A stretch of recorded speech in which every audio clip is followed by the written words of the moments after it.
Welcome to episode 146 of the Grip Strip Podcast, football talk and motorsports Scrooge edition of the Grip Strip Podcast.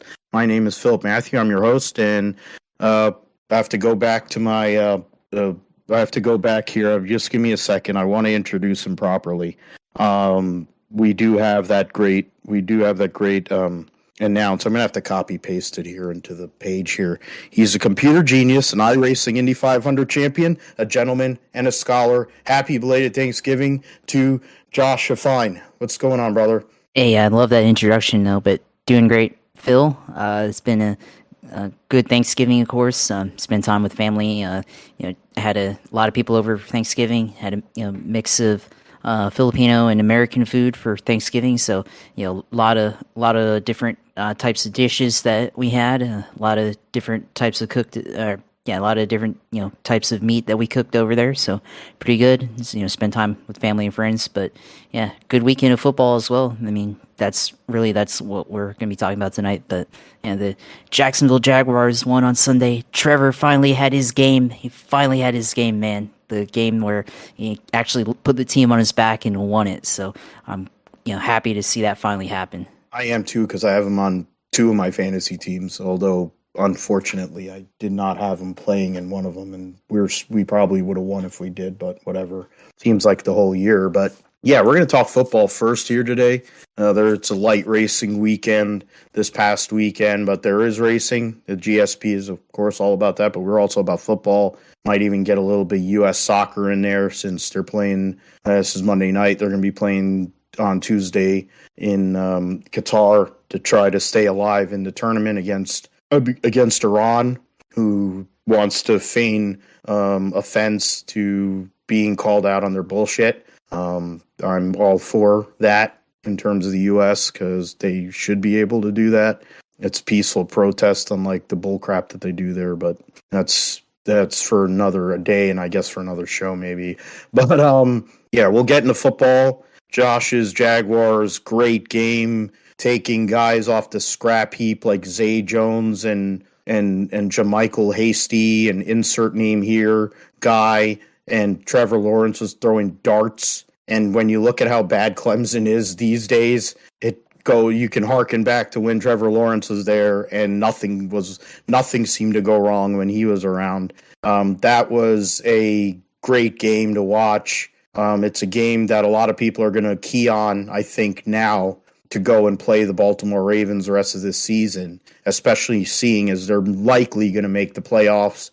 Cincinnati does have a chance possibly to pass them, but it's going to be hard for them.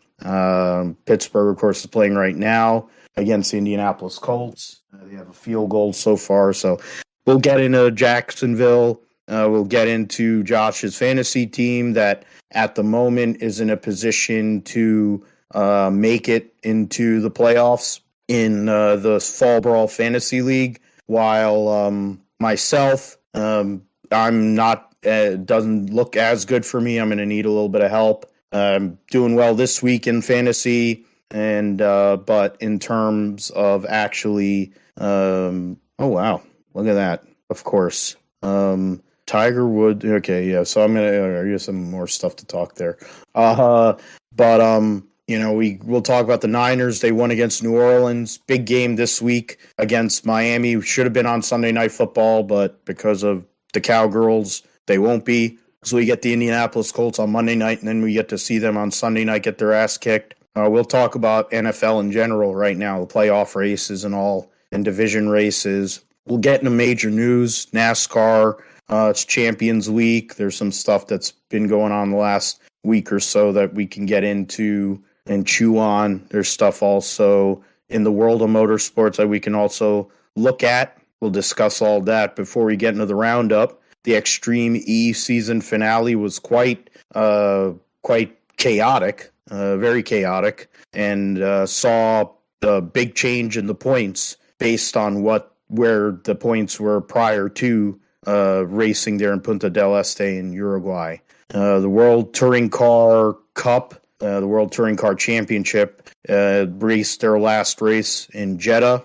in Saudi, and that's the last time they'll run that series. But of course, TCR exists in other countries, and of course here in the U.S. with the Michelin Pilot Challenge. So curious to see what some of those teams do, if they may come over this stateside or not. Supercars have their season finale at Adelaide. They will run their season finale there at the old street circuit there. They've, of course, made changes over the years, and then they will open their 2023 season at Adelaide, kind of like how Formula One did way back when they left Adelaide and then went to Melbourne. They'll run at Melbourne with the Grand Prix for the second race of their season. We had the positives, the things we were happy about last week. So what made us mad this year during the motorsport season across all different levels, all different series? Probably going to get into some ranting about certain drivers and how they drive and some of the other BS that took place, to bureaucratic bullcrap that took place. Seems to be the same way as it is in regards to politics too, I guess. But we'll get into all that. Josh will talk about the sim game, sim side of things. I'm all for trying to get us into the Thursday night blunder deal. They don't have as many races this year. I'm trying to figure out. We need to get in there. That would be huge for us. You have to see if I can get in there. That's on. Because they always have. I forgot that's on the Dinner with Racers, right? Yeah, they have it on their YouTube, and they have it on Facebook, but they also, I think, have I'm not sure if they have a Discord. I'm sure they do. I would assume they do. So I'd have to look that up, but that would be something for us, for Josh, because being the expert sim racer that he is, it would be good to get in with some of those other dudes that are regulars, and get Ryan and Sean to talk about the GSP car. Would be kind of cool, but we'll see about that, and we'll close the deal. So yeah, I know Josh was going to be happy because Trevor Lawrence, the same guy that a few weeks ago Josh was trying to put out to pasture, he wasn't too happy with him. Well, Trevor Lawrence looks like the number one pick in the NFL draft, and he looks like somebody in a quarterback class that has definitely taken a lot of shots here in the last few weeks in terms of productivity. Trevor Lawrence, I think, has played a tone-setter game against a big-time team, bringing his Jaguars back at home against the Baltimore Ravens to get that victory, and in turn, I think has maybe started the climb where at least that's good. And, ETN was nowhere, he got hurt, whatever. It killed me in fantasy, but in terms of not having your number one running back and then going to your second, third options, you're going to guys that were cast-offs, and you lost your number one wide receiver there during the game. You had a lot of chaos going on, and you still won that game. I think it's typical Doug Peterson, though. It's part of why Doug Peterson is a great coach, and I don't know how he got fired in Philly, but I guess it's working out for Philly right now. But Jacksonville does have the right coach, and they do have the right quarterback, Josh. Yeah, absolutely. They have the quarterback of the future now. Trevor Lawrence has asserted himself as the guy down in Jacksonville. Throughout the year, we've seen him make some plays, make throws that, showed that he had the talent of the number one overall pick, but he also had some plays where questioned his ability to play as the number one pick. And today or yesterday, he answered that question finally. A couple weeks ago against the Oakland Raiders or Las Vegas Raiders, they had a 14-point comeback that led to a 27-20 victory there, but it wasn't a last-second comeback like the Baltimore Ravens, but you could see it start to be put together, and then had a good game against the Kansas City Chiefs, even though they lost. He played really well in that game. But this game here, first quarter didn't really have much offense. Second quarter, they took the lead and held it into halftime. Had a good pass to JaMychal Hasty. Second quarter, third quarter, no offense, and then fourth quarter, they finally put it together, and they scored 14 points plus a field goal off of the turnover, and 17 points. So and the 2-point conversion. So yeah, definitely a good conversion there to get the win. But he did what he needed to do, down 20 to 27 in the fourth quarter, 2 minute drill. It's been the question that I've been looking for this whole year, even going back to last year where he had chances needing a touchdown to either tie or win the game, and he finally answered it. And it almost looked like it was going to happen again because the defense, they gave up a score. They were already down by 2, and then they gave up a score. Deshaun Jackson burned him for 65 yards or something along the way. 35-year-old Deshaun Jackson, and they Ravens went and made it happen.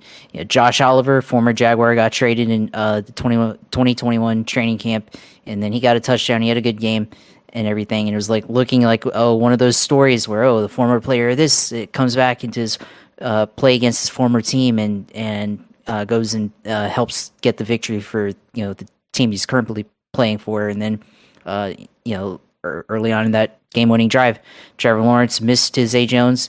Then he got sacked, fumbled it. They recovered it, but it was 3rd and 21. It's like, oh, here we go again. Trevor's going to choke away another game-winning opportunity here. And he went and got a pass. Christian Kirk, make it 4th and 5. Pass it to his buddy Marvin Jones, convert the 4th and 5. So just a really good sequence of passes. And then he had one over the top to Christian Kirk. And he had another one later on, a couple plays later, over the top or down the seam to Zay Jones. In both of those plays, the ball was put right in the perfect spot for both players to go up and grab it away from the defenders, and they were able, both Christian Kirk and Zay Jones, able to put it there where they could make the play, and then just put the clock is running. I thought they were going to spike it and conserve some time, give them time to get in, because of course Jaguars have struggled in the red zone. But that would have been the wrong thing to do in that situation. Just keep the momentum rolling and let the clock go. And they hurried up to the line, fade to the end zone to Marvin Jones. Marvin Jones gets it on his right foot and gets his right shin touches the ground before he falls out of bounds. And just incredible play there. And then 2-point conversion, which I thought was the right move. They go and looks left and throws it to Zay Jones right at the boundary. So yeah, really good game there throughout the game. Really entertaining. The defense held up. The Ravens held them to field goals. Offensively, I mean, they weren't great throughout the entire game. They only had like 3 out of 12 on 3rd down, but they made the plays when it counted. Of course, like I just talked about, the defense in the fourth quarter came up with a fumble. And actually had another fumble at the beginning of the game, but then they touched the out of bounds before touching the ball, so that one went back to the Ravens. So in the first quarter, so they had 2 fumbles on the day, and just a good playmaking on the defense. Trayvon Walker drew a holding penalty. Even though he didn't get a sack, he drew a holding penalty, which drew the Ravens back further on one of their drives. So, just all around great playmaking by the whole team, but especially Trevor, like I talked about. Been looking for that game for him, where he put the team on his back and went and won the game, and it's absolutely what he did. And they got the conversion with 14 seconds left on the clock and everything, and they gave just a little bit of time for Lamar Jackson to come back and win the game. And possibly, and they got a first down, and they kicked it, got a first down, then left Justin Tucker, just enough of distance to possibly get another NFL record-setting field goal, which would have been like a 67-yarder if he had made it, but it was just 1 yard, 1 yard shorter on the field, and just didn't have enough distance there. So pretty much absolutely at his limit. And conditions are different. With where he did it, set the record. He did that one indoors, and now in the outside and the elements, everything is probably a little bit of wind. Tucker, didn't make the field goal and everything. So just a incredible, thoroughly entertaining game.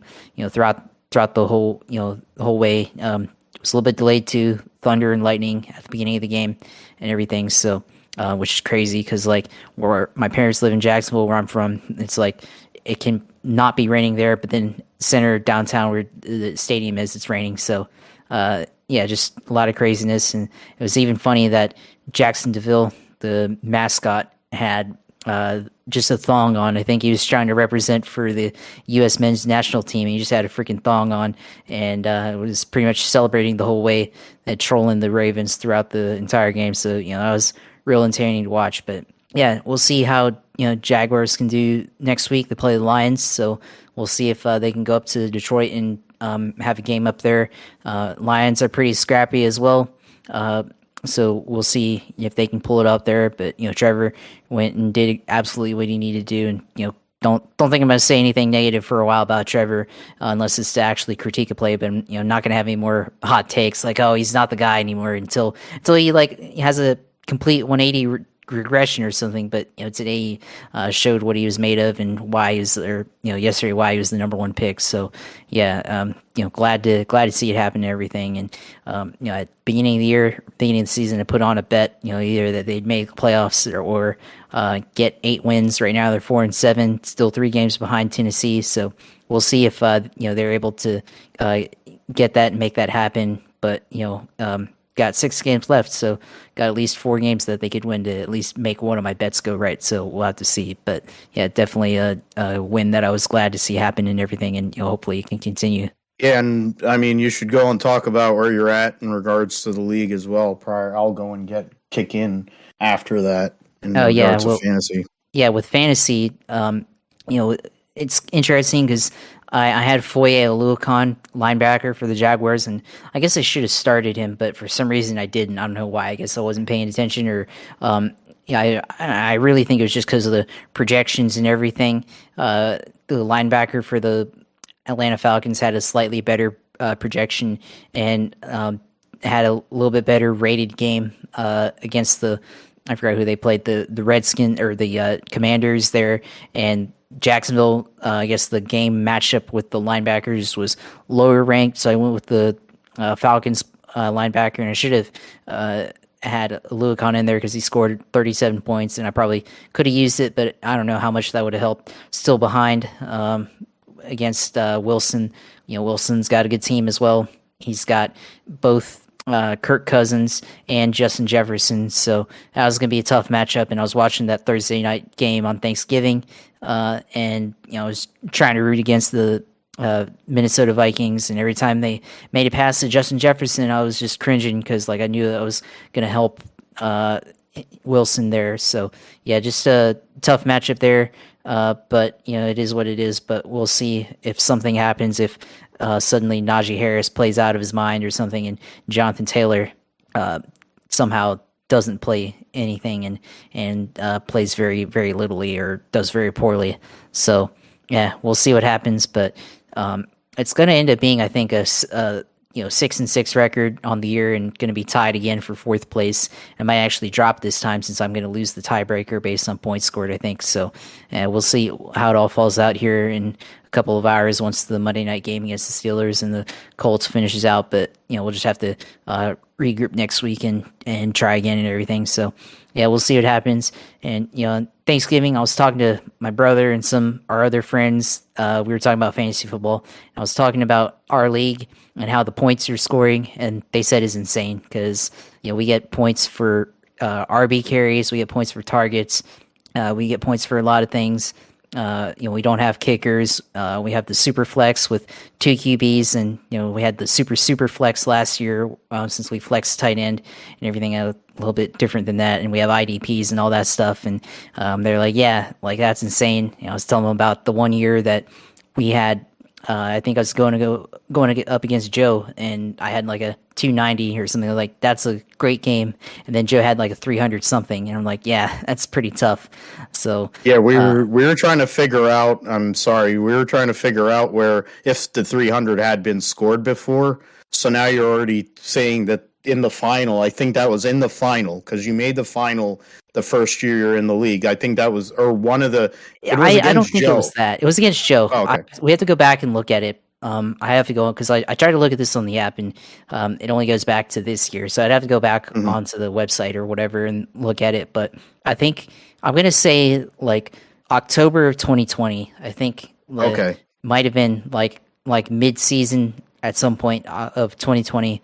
I had a 200 something game, and I think it's the highest points I've ever scored. And Joe had like a 300 or something, so just hit the ball out of the park there. And I think even if I left some points on the bench somehow. So yeah, I mean, 2020 was a crazy season for fantasy, and offensive output was through the roof. Because there was no fans or anything in a lot of the stadiums and everything. So offenses were really productive in 2020, and 2021 or 22, they're been reduced a little bit.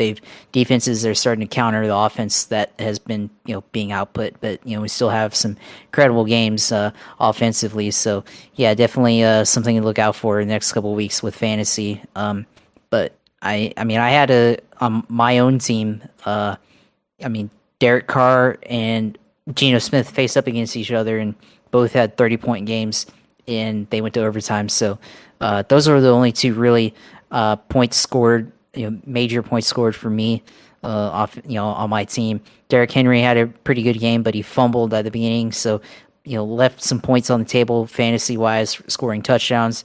Tyler Higbee did not show up.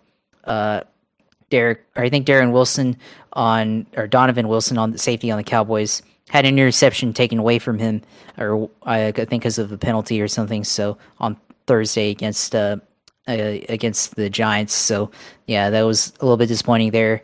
Like I said, I left Foye Luke on the bench and scored 37 versus Michael Walker, who scored 18. So that's some points left on the board there for sure.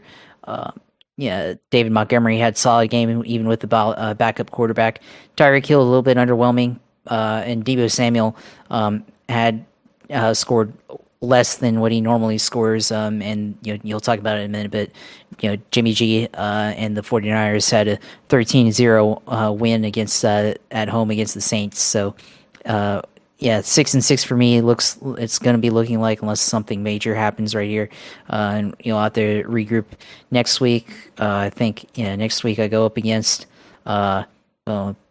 I don't know who's Island of Irrelevancy. So he's the other guy that's gonna be 6-6, Steve. So it's gonna be an interesting matchup there, and gonna have to win that one to stay relevant, I think. And gonna have to hope for some help otherwise. So yeah, we'll see what happens in the next couple of weeks. But it's getting pretty tight for fourth place in the standings. Things are getting. I mean, the reality of the world is for our league right now. I mean, I give credit to your brother and friends and everybody that say it's insane. I'm glad. It's probably working against me now at this point. I might have to go and tone it down a bit. I've already came to the conclusion that I'm going to go back to a WRT flex because there's only one tight end that's usable in fantasy football, to be completely honest. And after Travis that, Kelce. Yeah, after that, you're playing with fire, and I don't care for that. I did it in protest this year, and you see how well that's worked out. And I'm going to have to adjust some of the stuff with IDPs and maybe adjust some of the other things in regards to, I think I do carries. We do carry points because the running game is not, they've gotten away from the run, but certain teams definitely do have it. So it emphasizes the bell cow running backs. And you get points you get the full PPR, which is not usually the thing. So you get some, I like big points, It's kind of the opposite of how all of a sudden I've become a soccer fan. I like big points, but I'm going back in time. Yeah, you got blown out against Joe. You lost by near over 100 points. He scored nearly 300 points. He scored 298.45. This is 2 years ago. And then you had 189.4. So that was week 7 of that season. Yeah. Okay. That was I only, think that's the one I remember. Yeah, only one of 3 losses you had the whole entire year. You lost to me week 3, and then you lost to Wilson in the last week of the year. We split in the regular season. And then in the playoffs, I was 4th, and I lost to, Luke, who then got killed by Joe. And I scored good enough. I scored 260 points in the 5th place game where I would have been able to beat him, and I would have been able to beat Joe. That made me mad. And then Luke ended up getting to the third place game, and he scored nearly 271 points. You got through in the semifinal against Wilson, and then were unfortunately taken down by Joe again in the final. So yeah, that was 2020, and this year it's not going to be. There aren't as many lean teams. It's going to be a much tighter situation for sure. I'm looking back now. We're going to bring up 2021. Vic, of course, won. I finished fifth again. You got to third. So you finished second and third the first 2 years in the league, and I finished fifth the last 2 years in this league. So I'm starting to wonder about some stuff. As it stands, I mean, the Niners, 13-0 win. It had all the makings of a letdown game going against New Orleans after the big win on Monday night against Arizona. Hemi going off, going and having sex with all kinds of Mexican women and having fun, and George Kittle having wrestling orgasms because he got to meet Pentagon, and then probably was porking his smoking hot wife after that, wearing his mask and the whole bit. It probably was like some sort of bonded shit. But, I mean, Niners are going in there. It was kind of a game. It was a trap in a lot of ways. It kind of felt like that Atlanta game 2-3 years ago when they lost that game. And it kind of set the tone for them to get through. That was when there was 2 buys because there was only 6 teams that made the playoffs. They were the number 1 seed, though, because they had that huge win in Seattle. Dre Greenlaw with the stop and all that. So in terms of this game, we lose Elijah Mitchell again to an MCL sprain. So don't know how long that's going to be for. He missed 8-9 weeks. It probably precipitated the CMC move. We moved on from 2 running backs, and both of them seem to be butthurt about it. We're going to be playing them this week, or at least one of them, because I'm pretty sure Raheem Mostert won't play because he spends most of his time on the injured list. And he got bumped off of the starting role by a guy who got picked up in a trade like 2 weeks ago, who's his buddy, of course, Jeff Wilson. So, the offense, there wasn't a whole lot of offense, but you didn't really need any because the New Orleans Saints didn't show up. It's the first time they got shut out, I think they said, since prior to Drew Brees being there. So that's going back 16, 17 years. That was going back to when Katrina happened. That Katrina season when they had to play in San Antonio and all that, and the Saints were in, deep doo-doo, and that was a bad time, of course. And so, that's a long time to not get shut out in the league. So I guess credit to them as a franchise, but now they don't really have a direction. They don't have a quarterback. Seems like there's a lot of pieces missing. They do have wide receiver in Chris Olave. They do have Alvin Kamara. But, and there are players, of course. You have Cam Jordan. You got some other players on defense, but they're not a very good team. But the irony in all of that is that division sucks. Every single team in that division sucks. Tampa Bay knocked me out of my freaking survivor pool because they somehow or another dumped to the fucking Cleveland Browns. That boy kisser, Tom Brady, goes and shits the bed in overtime against the Cleveland Browns. Come on, man. You fruit. Unbelievable. I was hoping to get that freaking, I need every dime I can get anyway. But I had a bad feeling. But to be fair, either pick that I was really going to make, I was picking Tampa Bay, kind of like, eh. The other pick I was going to make was Seattle. And of course, they figured out a way to shit the bed at home against Las Vegas, Oakland, LA, and other parts unknown Raiders. They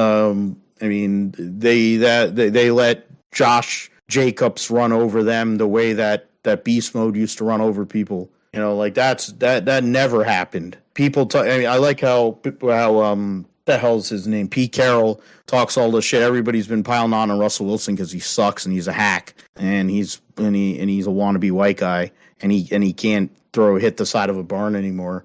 But the fact is, if he's such a great coach, how the hell do you let a 3-win team come into your house when you're in a battle for the division and a playoff spot and get get absolutely baptized. I mean, Josh Jacobs in our league nearly scored 69 points. Like that's how insane his score was. I've never seen that out of a running back. I've seen guys run for 220 and whatever, but it probably happened. I mean, I've had some really good teams, but my God. I mean, Jeff's team, this is going to be an all-timer. Jeff, who I know from working at the school that I was, like, my previous job.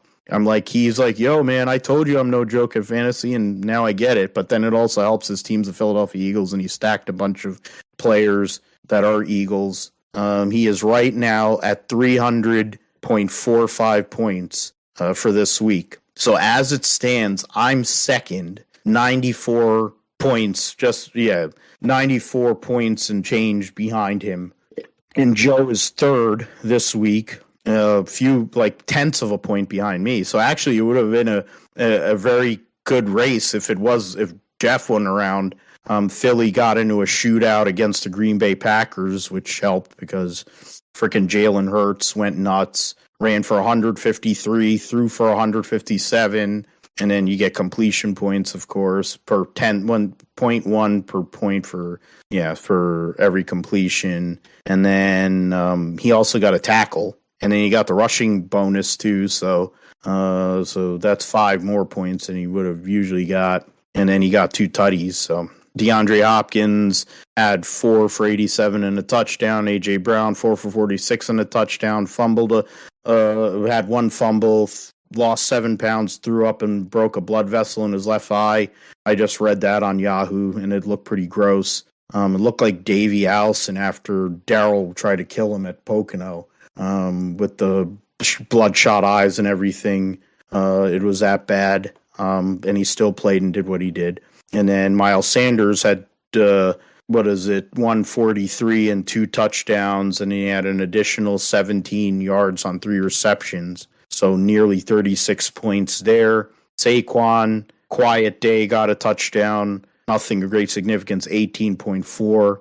And then Justin Herbert had nearly 42 points. I mean, how the hell do you beat that? And then Keenan Allen had 5 for 49 and a touchdown on the bench. Amari Cooper had 7 for 94. So he had 35 points on the bench. L'Jarius Sneed, L'Jarius Sneed scored 23 points. I mean, what the hell? 5 good Lord. This is nauseating to read this. And he left Brian Burns on the bench, and Brian Burns had more points than Daniil Hunter. He had Brian Burns on the bench, and Brian Burns had 2 sacks. That's ridiculous. He could have scored like 400 points. Scored 350 points. Unbelievable. I mean, the Niners won the game. They more or less got through the game outside of losing. Why am I forgetting his name? Rushing offense, yeah. And then, Elijah Mitchell. Yeah, I mean, nothing really happened. It was a tough game to make a lot happen. I'm reading Mayoko's recap. He didn't give a good grade. Paired one pretty enough passing and rushing defense. Yeah. The defense and the special teams won the game. D'Amico Ryans is going to be a head coach in this league, and it should happen immediately.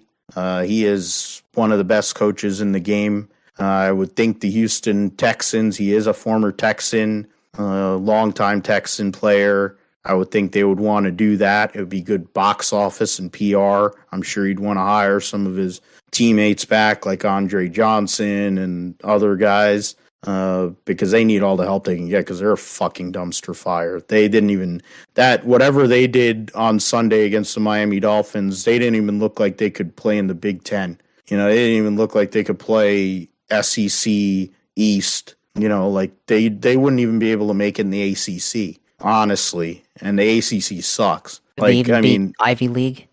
Oh yeah, they could beat Ivy League. They could beat Ivies. I think Kyle Brandt would take umbrage to that, but they could beat an Ivy. But I think they could beat somebody in the ACC, AAC, some of them smaller. I think Boise could beat them. That's my personal thought. I think Boise State could beat them. That's how bad they are.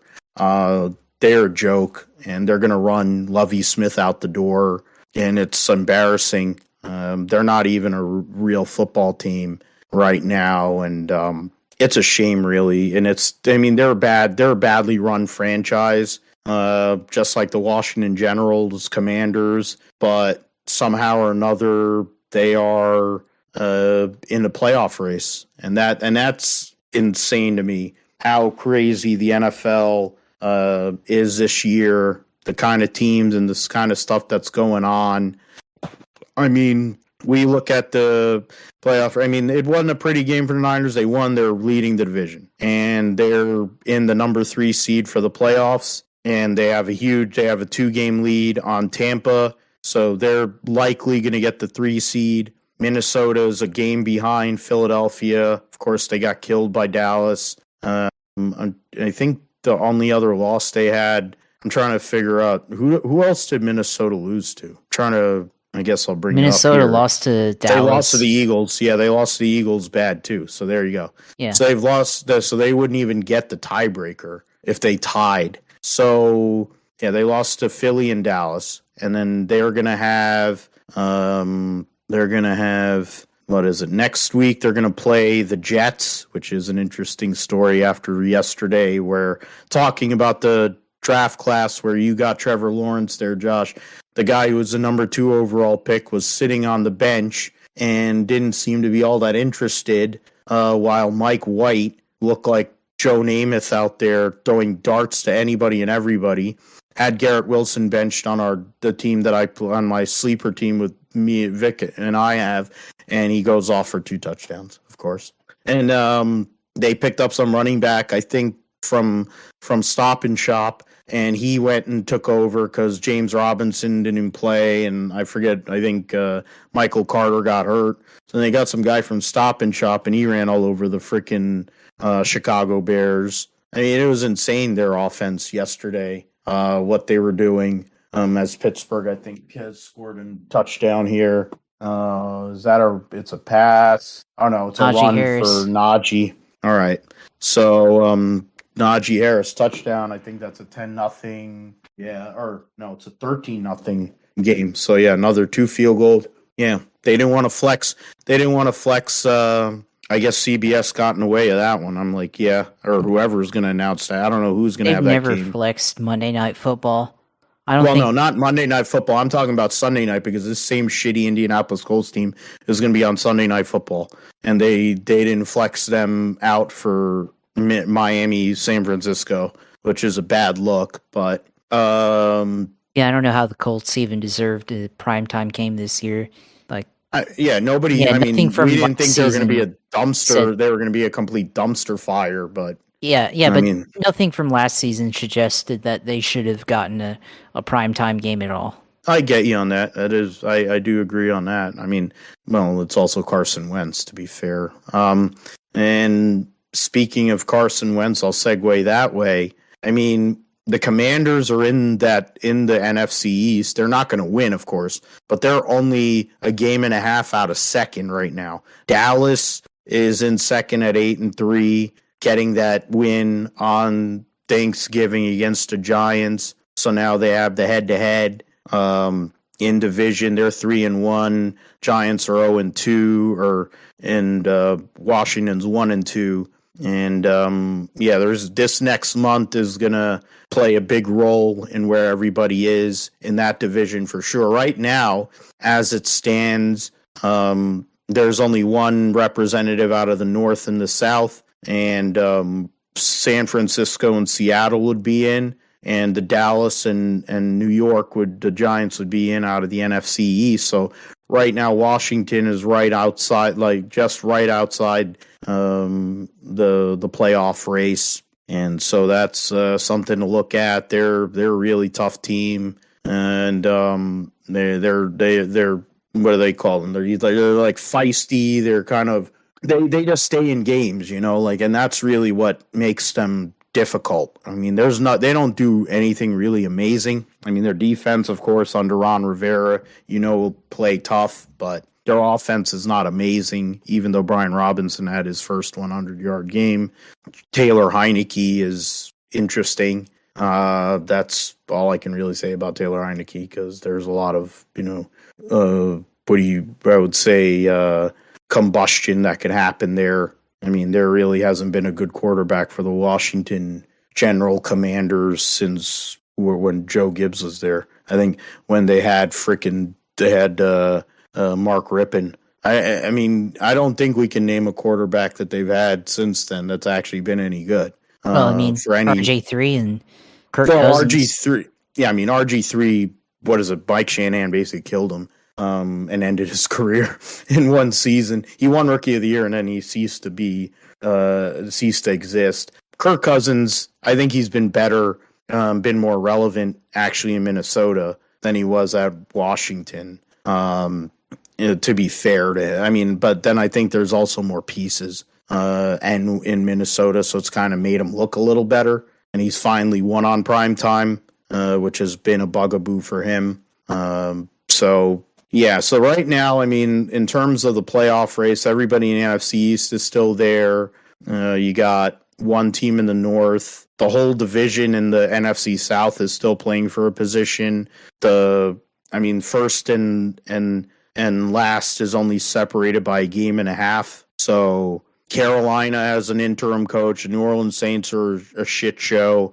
Atlanta doesn't have a passing offense. The Tampa Bay Buccaneers are not good. One of those teams is going to get the 4 seed and probably play Dallas at home or Seattle at home or San Francisco maybe in a wild card weekend game. So that'll be something to see. In the AFC, a little more straightforward. Of course, Kansas City is the second best record in the league overall, just because of the points, I think. And, they killed the LA Rams, basically put them out to pasture. And they lead the conference. Miami's the number 2 seed. Baltimore is 3, even with the loss, but now they're tied with the Cincinnati Bengals for the division lead there in the AFC North. Tennessee Titans have a 2.5 game lead on the Colts or 2.25 game lead because Indianapolis has a tie, and then 3 on the Jags. Jags aren't really running for the playoffs this year, but I think they're going to be in play for next year. Colts or Chiefs and the Chargers are in play right now. So essentially, the only division where it's kind of like basically set that one team is going to make it out of there is the South. 2 teams are in play out of the West. 2 teams are in the North. And then everybody right now is in the East is still in play. The Jets had that huge win yesterday with Mike White against Chicago. Of course, no Justin Fields, which made a difference, I think. But I also believe that the Jets were just playing looser and felt better about the world because they didn't have Zach Wilson's stupid ass on the field. New England lost a close game on Thursday night against the Minnesota Vikings. But and that was one of the best games that Mac Jones has played this year. He has not been good in general, but at least it looked like he had a pulse. They're only 2 games out. The Dolphins, of course, look great, but they're going to go into a big matchup here against the Niners in Santa Clara this weekend. And Bills have been scuffling a bit, so can they take advantage? Depending on what happens with Miami, can they go out there and win? The Jets have a big matchup against Minnesota in Minnesota this weekend, so it will be a tough test for them, but they have a great defense. So that's a lot to look at. I mean, Cincinnati, they're going to get Jamar Chase back here this coming week. Hopefully Joe Mixon will also be back, and then they could be off to the races. And if they can get hot now, don't look now. Joe Burrow is made for prime time in big spots. He did it in college. He did it last year. Don't give him you do not want the Cincinnati Bengals in the playoffs. And I think fundamentally, there's 4, 5, 6, 7, 8, 9 teams, and of course 7 will make it. So you really don't want Joe Burrow to make this playoff, because if he does, it's a problem. He is a problem. He's done it once. I don't think it's out of the realm that he wouldn't do it again. One of these days, they'll put a roster together so he can win a division, and make it a little easier on himself. But the problem is Kermit the Frog exists, so they'll never get a bye. Tennessee and Cincinnati have a great rivalry building, which is nice. Good to see. So I guess those are some of the things. I mean, I wonder about Buffalo. I think a lot of people have picked Buffalo. A lot of people are picking Buffalo and San Francisco, but you're sleeping. You're taking away the Eagles, who put up tons of points. The Vikings, who I think it's a lot of smoke and mirrors, even with the 9-2 record. It's a lot of smoke and mirrors. Yeah, I think they're fake. And they're going to get exposed in the playoffs. They may not get exposed in the first game because they'll end up probably playing either Seattle or, say, the Giants or the Commanders, but they definitely will get exposed in the divisional round. They will get there. I mean, the division's over. They're up 5 games, and there's, 6 to play, so they're about to lock up the division. The Eagles aren't going to lock up the division yet, which might help out for people like Jeff to not lose out, to have people getting set, which is my hope, honestly, that they lock up the division. They have to sit players, and he doesn't have half his team. But considering what his team looks like with all the assholes he benched, they still score points. So it doesn't matter. Everybody has scores points. But my worry is about this weekend playing the Miami Dolphins at high-powered offense with Mike McDaniel, Shanahan clone, going and having Tua out there slinging the rock to all these different players, going and the running backs talking shit about Jimmy not being able to sling the rock. And I'm like, did they watch Monday Night Football? Did they see what Jimmy G did to the Arizona Cardinals? That's like the best game Jimmy has had throwing the ball since when he first came here. Because I remember games like that when he first came here in 2017, before they tore his left knee up or whatever. He tore his left knee up running against Chicago and that shitty field there, which Trey got killed at home, but they played on that shitty Chicago field week 1. And the notion is the Niners gave you an opportunity, you know what I mean? Like, at the end of the day, you wouldn't have gotten a Miami opportunity. He wouldn't have known y'all if you weren't in San Francisco. Nobody else was picking you guys up. So, like, get a grip on reality, but whatever. We'll see what happens. It's going to be a really tough game. If it's a shootout, I'm curious. I mean, the reality is Jimmy has played well in shootouts before. He did it in New Orleans back when they went to the Super Bowl year.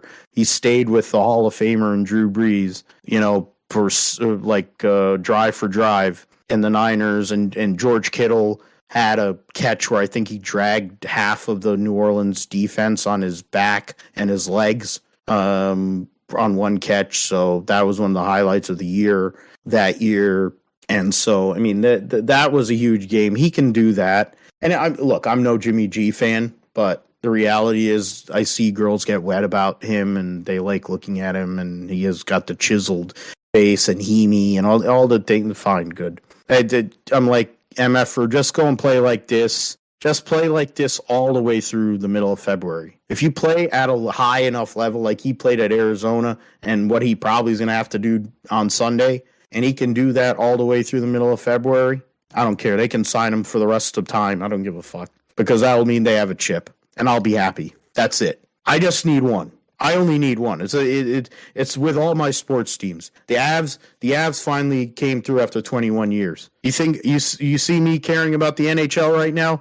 I mean, I'm really not going to look at it until All-Star break, to be fair, and that's a month, 2 months from now. But I'm free rolling, man. I'm an adult. I got to see my team win. I got to see my baseball team win as an adult, and they're never going to win again, and I'm pretty sure it is. They may lose their best player, too, in the process, and lose a lot of fans.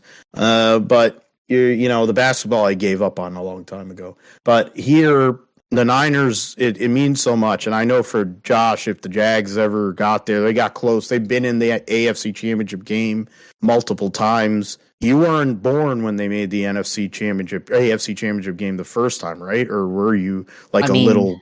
You were very little. A year old the first time they ever made the AFC. That was the second year of their existence. And, that was even before my family even lived in Jacksonville, or I even was a fan. So I was like a decade before I even knew them, Yeah. and everything. So, So where were you at before Jacksonville? I mean, I'm originally from Norfolk. Okay. Yeah, military service and all that stuff for my Yeah. father. But, yeah, I Well, mean, thank you to your dad for that. yeah. But, yeah, I mean, I didn't start really watching football until maybe like, I don't know, third or fourth grade or something like that. Yeah, same as Yeah. me. Same as So, me. I only started watching. I knew about stuff around that age, and I really started picking up on it when I was like 8 years old, really, and that's where we're getting to 30 years now here next year. So yeah, I mean, for me, like, I mean, I knew about the Jags and I'd watched them on TV a couple of times when I was a kid, like, before third or fourth grade. But I guess, yeah, around that time, I got into it, I guess, and started watching them following more, even though I was not in Jacksonville at that time. I was overseas. But, yeah, when I got back into Florida and everything, that's when I really, started rooting for them like hardcore and everything. So, yeah, got that. And, yeah, it's been a rough, like, basically my whole time up until 2017, like, was all losing seasons, and everything. Where we had that one 8-8 year with the Hail Mary and the 59-yard field goal from Josh Scobie. So, yeah, it's been all losing seasons, except for that 2017 year. But the reason why this one is so meaningful, the win against the Baltimore Ravens, is because the Jaguars have been 0 for 162 entire baseball season worth of losses, where they were trailing by at least 7 points or more within the final 2 minutes of a game, and they finally had one. So now they're 1 for 162. So that's what having quarterback like that can do for you. So yeah, that's what makes it meaningful. But yeah, this is the whole league and everything right now. We have a lot of things that are still wide open around the league, and we're gonna find out this month here in December. We're gonna find out who's for real and who's a pretender. I mean, I can already tell you, like I said earlier, the Vikings pretenders.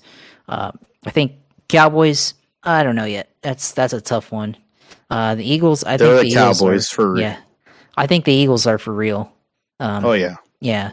The 49ers, I think they're for real. As long as Jimmy G doesn't, make too many mistakes, I think they're for real. Health plays a role in that too, across the board for them. Yeah. And I think, the Seahawks, I think they can be a sneaky team. They might be one of those teams that, they started out pretty hot and they've gotten a little bit of cold recently, but they still, pretty formidable, and they can't take them lightly. So it's gonna be interesting. But yeah, the AFC, I actually don't think the Jets are gonna make the playoffs. I think they're gonna fall out, even with Mike White, and I think the Chargers, and I think the Bengals, based on quarterback play, I think Bengals and the Chargers will be in over the Jets, and you have one other wild card too. One other wild card. I was looking at this last night, the playoff simulator. So it'd be Buffalo. Yeah, that's really tough. Fading Buffalo, but Josh Allen's been cold recently, so could happen. Oh, he can. This is right now. The pressure in a lot of ways is on them, but then it's kind of off because now everyone's like talking about Miami. So now they might go underground for like 6 weeks outside of if they play them again.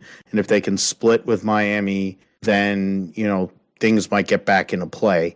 They need to run out these last 6 weeks and really play tough. That's a huge thing. I think for those two teams that in that AFC East, whoever can swap around and get the home field, because it's the difference between being a 2 and a 5. The 5, you're going to be playing on the road more than likely for every game and 3 games in the playoffs. You're going to play on the road every game. If you're a 2, there's a possibility Kansas City by chance gets knocked off by, say, a Cincinnati, by whichever other team that doesn't get that division. And then all of a sudden you have a home game in Buffalo in February or whatever, late January, whatever the hell, when it's going to be like minus 30, and you could actually have a big advantage, especially against Miami. Think about Miami trying to play in that, forget it. There's no way Mike McDaniel's as much as Mike McDaniel's a genius and all that, he ain't gonna be able to prepare those MFers to play in -30. I don't give a fuck what the hell he ain't that. He's smart and he's an interesting dude. He ain't that good. And I'm gonna say that right now. You can quote me on that. You can go and write it on stone, whatever. They ain't gonna go to Buffalo in -30 and win in an AFC Championship game if that actually happens. I would like to manifest a Buffalo Miami thing, so that means that Kermit the Frog is sitting at home. Personally, I'd rather have Buffalo Cincinnati because that would be a really effing good game because those are two teams that kind of match up with each other, and it could be a shootout between Josh Allen and Joe Burrow, and that would be awesome. I think that would be the best game out of any of them. Because Wait, go ahead. Yeah, go ahead. Oh, okay. No, I was saying like I was looking at the playoffs and Bengals are already in, so they're in the playoffs now. The Jets, I think they're gonna fall out, and I think they get replaced by the Chargers. That's what I'm gonna go with. Yeah, I mean, we have time. I think we could run the algorithm here prior to our break. I think that would be an interesting way to get that one in the playoff algorithm prior to the break and then see how it works out. We'll have another 3 weeks or 4 weeks of data at that point for sure. And my other team on the Yahoo side, I've figured out a way. I figure out ways to lose games in this league like nobody's business. I'm losing to a team that's worse than me. That guy, he's a team that's been in this league. I've been in this league for many years, but I matched him. I mean, he had a little more productivity, or my wide receiver productivity. I had Chris Olave playing, so that was a problem. But my productivity at wide receiver relative to him was about equal. He gave up like a couple of points to maybe 1.5 because Dak Prescott had 2 picks because he's a bitch. Alvin Kamara didn't exist, so my running back play beat his barely. What's his name? The tight end for the new Juwan Johnson, after having a great run, put up a donut. He wasn't the only one that put up a donut yesterday at the tight end position. Part of the reason why I hate the fucking tight end position. And I'm a George Kittle fan. I mean, George Kittle's one of my favorite people in the world. He's going to be a WWE or AEW champion at some point. Him and Claire are going to make beautiful babies. But the tight end position sucks in fantasy football. I hate it. Put it as a WRT. If you want to draft a tight end, God bless you. Waste a draft pick on that. I'll pick a running back or a wide receiver, and then you can do whatever the hell you want with that. That's what's going to happen. I had Robbie Gould.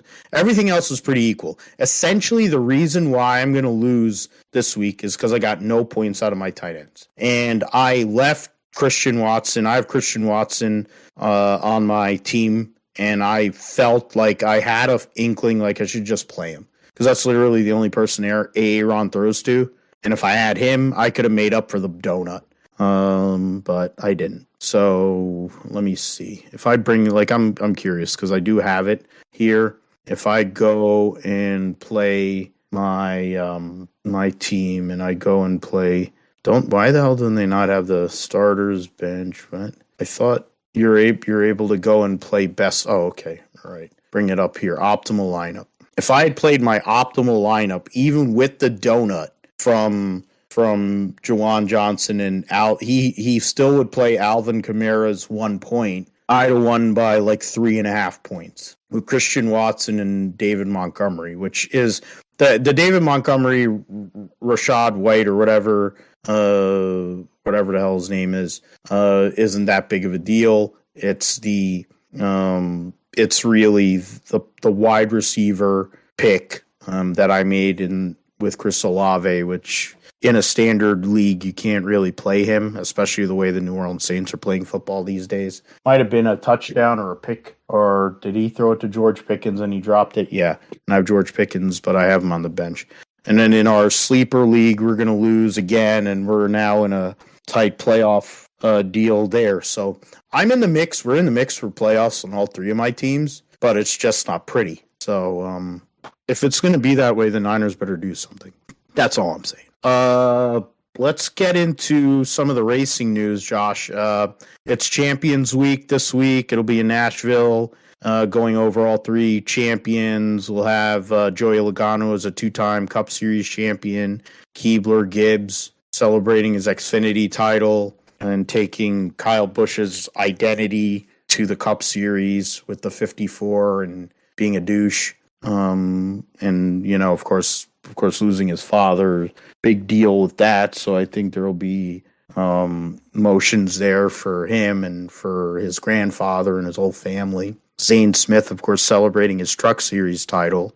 And there's been racing, of course. They'll be at Nashville. It'll be on Saturday afternoon, and they'll have it on tape delay on Thursday. Yeah, so it actually is on Thursday night. So, and then they'll tape delay it and they'll show it on Saturday evening, I guess. Yeah, that's what it looks like. And then seems like a weird, like they're condensing everything into a couple of days. Used to be so much bigger, but I guess that's old NASCAR compared to new NASCAR. In terms of other news, Josh Berry won the Thanksgiving Classic at Southern National in the Bass Pro Shops late model number 3, a week after his buddy and owner, Junebug, got into a bunch of argy-bargy running that car, and he had an interesting race for sure, but he kept it clean enough, and Josh Berry went out there and won. And now he has 100 wins as a driver for Junior Motorsports, or JR, Junior Motorsports. 95 wins in a late model and 5 wins in the Xfinity Series. And 5, and he made, and I mean, he had a couple of wins this year. He had 3 wins this year, I think, and he had 2 last year, running a part-time schedule. So, Josh Berry, a lot of news going on with him. TJ Majors is going to be a spotter, so they've kind of connected, and they've built a relationship there through Junior. So now he's going to be a spotter, which is a huge deal. It could help him, especially on the super speedways. TJ is one of the best in the business. He also, of course, spots for or used to spot for Joey. Now he spots, and he switched to Brad, so he's with Brad in the Cup Series. Coleman spots for Joey. The other piece, Josh, the Junior Motorsports is making a bunch of crew chief changes. What is it? Jason Burdett is going to go to the 9, which will be run by Bruckshot Jones with Menards as a sponsor. Taylor Moyer is going to move from the 1 car to the 8 car, and to work with Josh Berry. Jason Burdett has been with Allgaier for 7 years, so that's an interesting move there, honestly. And if Bumgarner is going to run he's a director of competition. They replaced Ryan Pemberton with that. And then, so that's Taylor Moyer will go over there. And Barry and Sam Mayer. Yeah, he was with Barry when he was running his limited races last year. So he has experience with them. And they won 1 race together. Then, what's it called? Jim Pullman, who is somebody who is familiar with Justin Allgaier, coming from Oak Lawn, Illinois, which I think is the same town that Allgaier grew up in. So he worked with Allgaier when he won the ARCA title. And he's been a crew chief for Juan Pablo Montoya.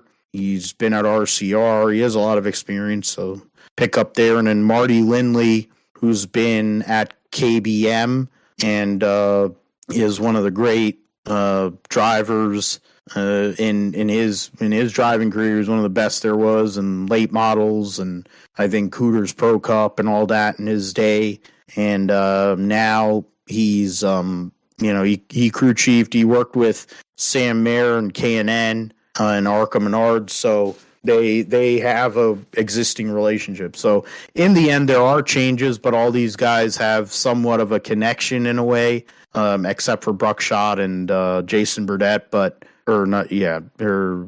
Burdett is their lead dog, I guess, in terms of crew chiefs at that organization. So I mean, you're the junior guy, Josh. What are your thoughts on some of the things with Josh Berry? A lot of stuff going on with him, leading into a year where it might end up possibly leading to more things if things go right for him. Yeah, I mean, Josh Berry has been a phenomenal driver for the late models for Dale Jr.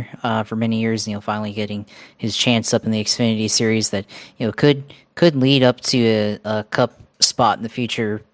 So we'll see how that happens and everything. And I think here for now, TJ Major's spotting for him. This can be good. TJ's one of the good spotters. Certainly really good on super speedways.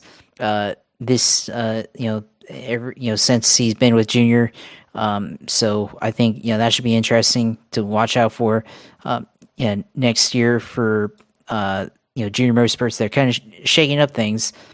New crew chief for Sam Mayer, like I said, Josh Berry, Taylor Moyer, still the same crew chief. So so he's going to return to the number 8 car. Spent 22 with Sam Mayer. I was looking at the chart and J-Ski, it was a little misleading there, but that should be interesting. New crew chief for Berry. So had a pretty good 22. So if he can come out, Taylor Moyer, I think he's a good crew chief. He's done some things with Sam Mayer. I think he was one of the crew chiefs for the 8 car back in 21 and 20 when Junior and Josh Berry were doing it part-time. Yeah, Josh Berry was with Josh Berry when he won at Martinsville in 21. That's true as well. So that's going to be interesting. Jason Burdett going to the number 9 with the new driver, Brandon Jones. So he's going to have a new crew chief anyways. So we'll see if Burdett is able to, if he's able to get, enough out of Brandon Jones. It's going to be interesting with how, Brandon Jones coming from Gibbs' modest career in the Xfinity. He's going basically to what became the best ride in the Xfinity Series last year with Noah Gragson. Can he, perform at the same level or at least, be a net positive for them? That we'll see. And Jim Pullman going from RCR to JRM. New crew chief completely for Justin Allgaier. Big change there. Justin Allgaier, of course, long time with Jason Burdett. So it's going to be a big change there for Junior Motorsports for sure. But I think they know what they're doing, and I think we'll see if it gets them all back into the. Certainly, I think most of them probably make the playoffs, but I think you have to also think about is who out of those group of drivers can make it to the Final Four. And I think you can probably make a good case that 3 out of 4 of them will be in the Final Four again. So in the championship 4. So I think it should be a good change, if they're able to do that. So we'll see if they can do that. I think Junior Motorsports, they definitely have a little bit better chance. I think with Joe Gibbs Racing, of course, they are number 54. No longer going to be having Ty Gibbs there, so and Noah Gragson also not going to be in the car with them, of course, moving up to the Cup Series. So it's going to be interesting, the level of competition in the Xfinity Series, and it might be set up to be a really good year for Junior Motorsports for sure. And that leads into, you talked about Junior Motorsports and their viability going into next year, and it kind of leads into some of the people that will be in Xfinity, like Cold Custard returning. He'll be a teammate to what's his face, Riley Herbst. So the 00 will be back. The Haas Automation 00. Oh, she's good for her. Oh, I love her. He'll be in the 00. Then you'll have Riley Herbst in a 98, wasting a seat as usual. There was rumors that he would get replaced by Haley Deegan, since they're both Monster Energy people, but I guess there's more than just the Monster Energy money. The terrible Herbst money is strong, because Riley Herbst is terrible. I think Cole Custer, he got to a point where he was a factor in the Xfinity Series. He's able to win there. And having to reset for a year, he might have to reset for a couple of years, considering where Stewart-Haas is at. I would assume the way things are, of course, if you haven't heard the news, Ryan Preece is going to take the 41 car over for next year. I think it's a precursor of future events with Stewart-Haas. Essentially, the only car that I think is solid for the next 3 to 5 years is the 14 with Chase Briscoe, not only because of Ford, but because of the connections to Tony. Mahindra is a big company, and they really love Chase Briscoe and his other sponsors he has with High Point and High Point Solutions and, of course, Ford Performance Racing. Those three sponsors, but especially Mahindra Tractors, is a lot of money. And so they're building with him, and he's got top 10 in points this year, best driver at Stewart-Haas. He wasn't the best. I mean, to be fair, Harvick was the best driver. Then that's just a given. He came through late in the year, won a couple of races, but then the playoffs didn't work out so well for him. Harvick is looking at retirement, and I would assume that Preece would do the year in the 41, move to the 4 if sponsorship and everything can get arranged the right way. Eric Almirola signed a 2-year extension after saying he was going to retire, which I think was basically driven by Smithfield and Gene and Tony, both telling him, hey, you're doing all right. We kind of want you to stick around here. He's good on super speedways. He has his moments at certain tracks. He's not terrible. He's not great. He is what he is. So if they could convince Smithfield that, hey, Ryan Preece is somebody that could go and promote their brand. Honestly, you look at Ryan Preece, I think he's ate plenty of Smithfield products in his life. And though I do believe he's more likely to have drank plenty of Busch beer. So if those sponsors are around, they're looking like who can promote our brand. I think Ryan Preece can promote a lot of the brands that Stewart-Haas has. Cole Custer would end up getting back in the 41 after a year out. He's a favorite, I would think, returning after, 3 years in the Cup Series. And I'm not sure what their team setup's going to be. They're probably going to have to hire some people, but I'm sure people are going to want to get on that team. There aren't that many Fords in the Xfinity Series, too. And you think about, I think Deegan's probably going to be in the Xfinity Series with SS Greenlight, Ryan Sieg's program. I think Parker Retzlaff, I don't know what his deal is, if he's going to go to the what do you call, what's that team? Our Motorsports, since he ran with them, or, Sage Karam. There's a lot of moving pieces and parts.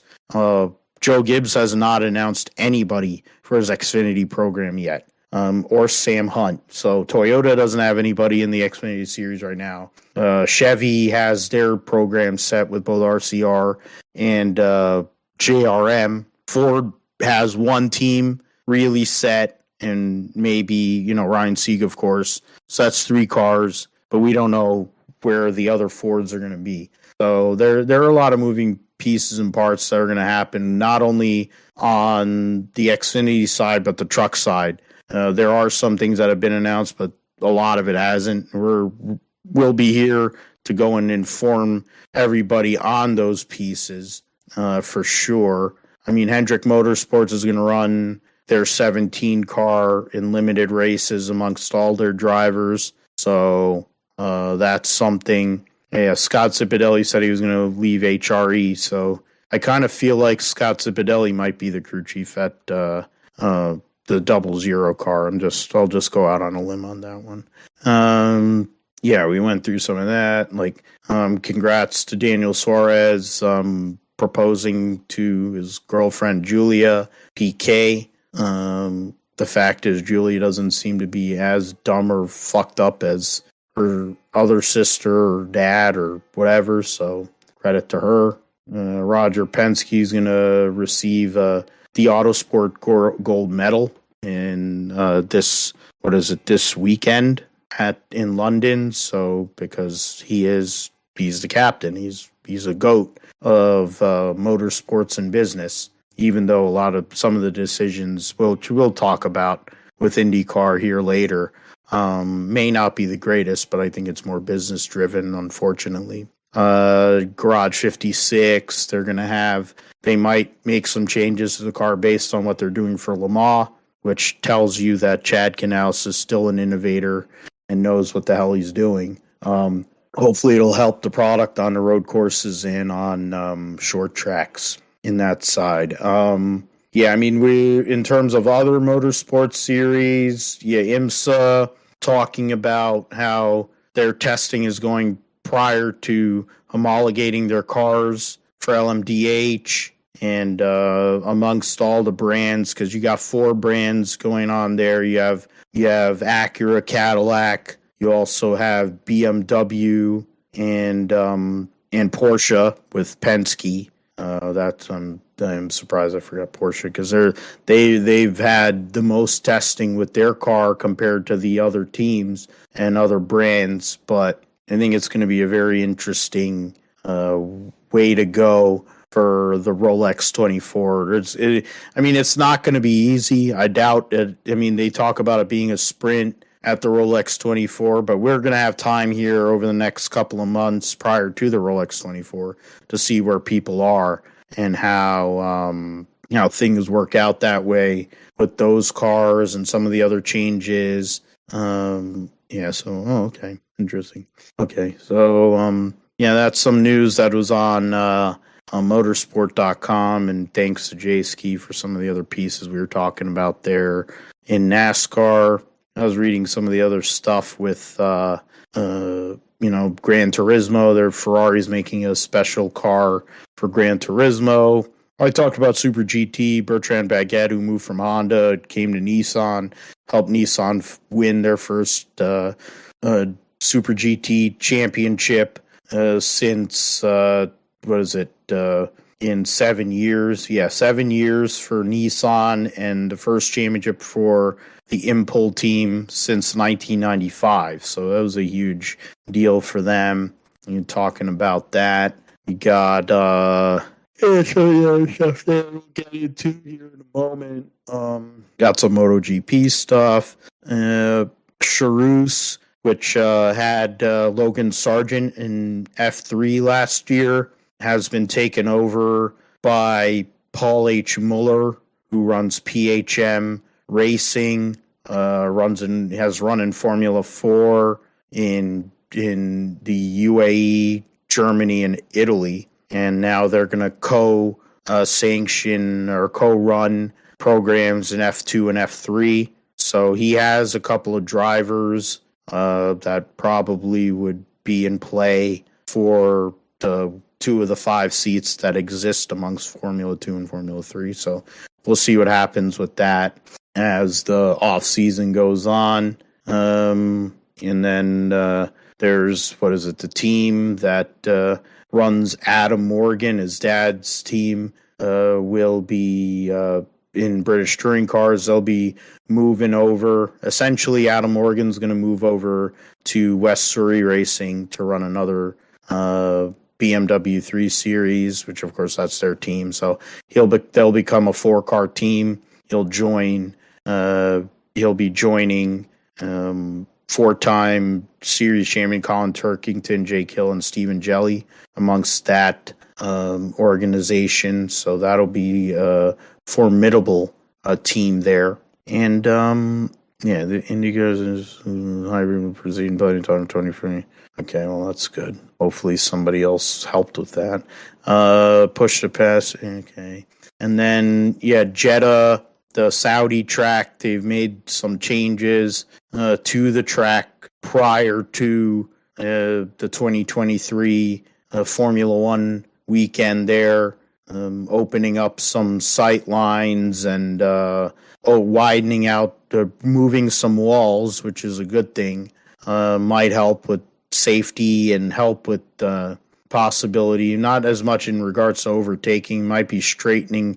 I think they've moved a lot of the moves or things that they've done. They're moving walls. It's not as much about going and straightening out anything I think they're widening. They put more different curbs and stuff like that. So it's a dangerous track. We'll see what happens with that there and as we go on. Roundup time. Let's get into that here. In the first piece is the Extreme E in Punta del Este. The finale of the Extreme E Championship was chaotic for sure. As I mentioned earlier, the Apt Cupra team why is it? What the hell? Okay. Nasser Al-Attiyah and Clara Anderson get their first win in the series. And then in the I'm trying to find the results. I should have went there. Yeah. That's what I'm going to do. And then we're going to go and do this over here. So bounce back for. And then the McLaren team of Tanner Faust and Emma Gilmore finished second. And third place was X44's Sebastian Loeb and Christina Gutierrez. That's Lewis Hamilton's X44 team. Gets the win, gets the championship in the final round of the season, beating the team that had led the championship for most of the season and was the defending champions, Rosberg X Racing. They had issues in qualifying and then got knocked out in the eliminator race, the crazy race as they call it, which had the X44 team in it.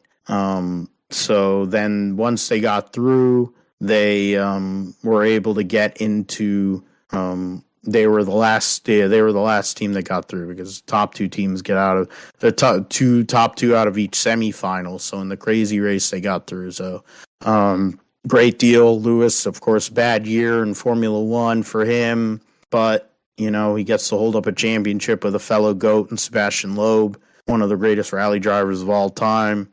Christina Gutierrez getting that victory. So credit to them. Nasser Al-Attiyah, multiple-time Dakar Rally champion, amazing driver, getting that victory for Apt team is a big one there in the Extreme E series. Issues for the Andretti Autosport team in both the semifinal and the final, both for sexy Katie Munnings and Timmy Hansen. Got them. They had issues and got penalties, so that was part of the reason why that X44 was able to get that third place. Otherwise, they might have lost the championship. So it is what it is there. And that point, Andretti's team has been competitive, but they've had some problems.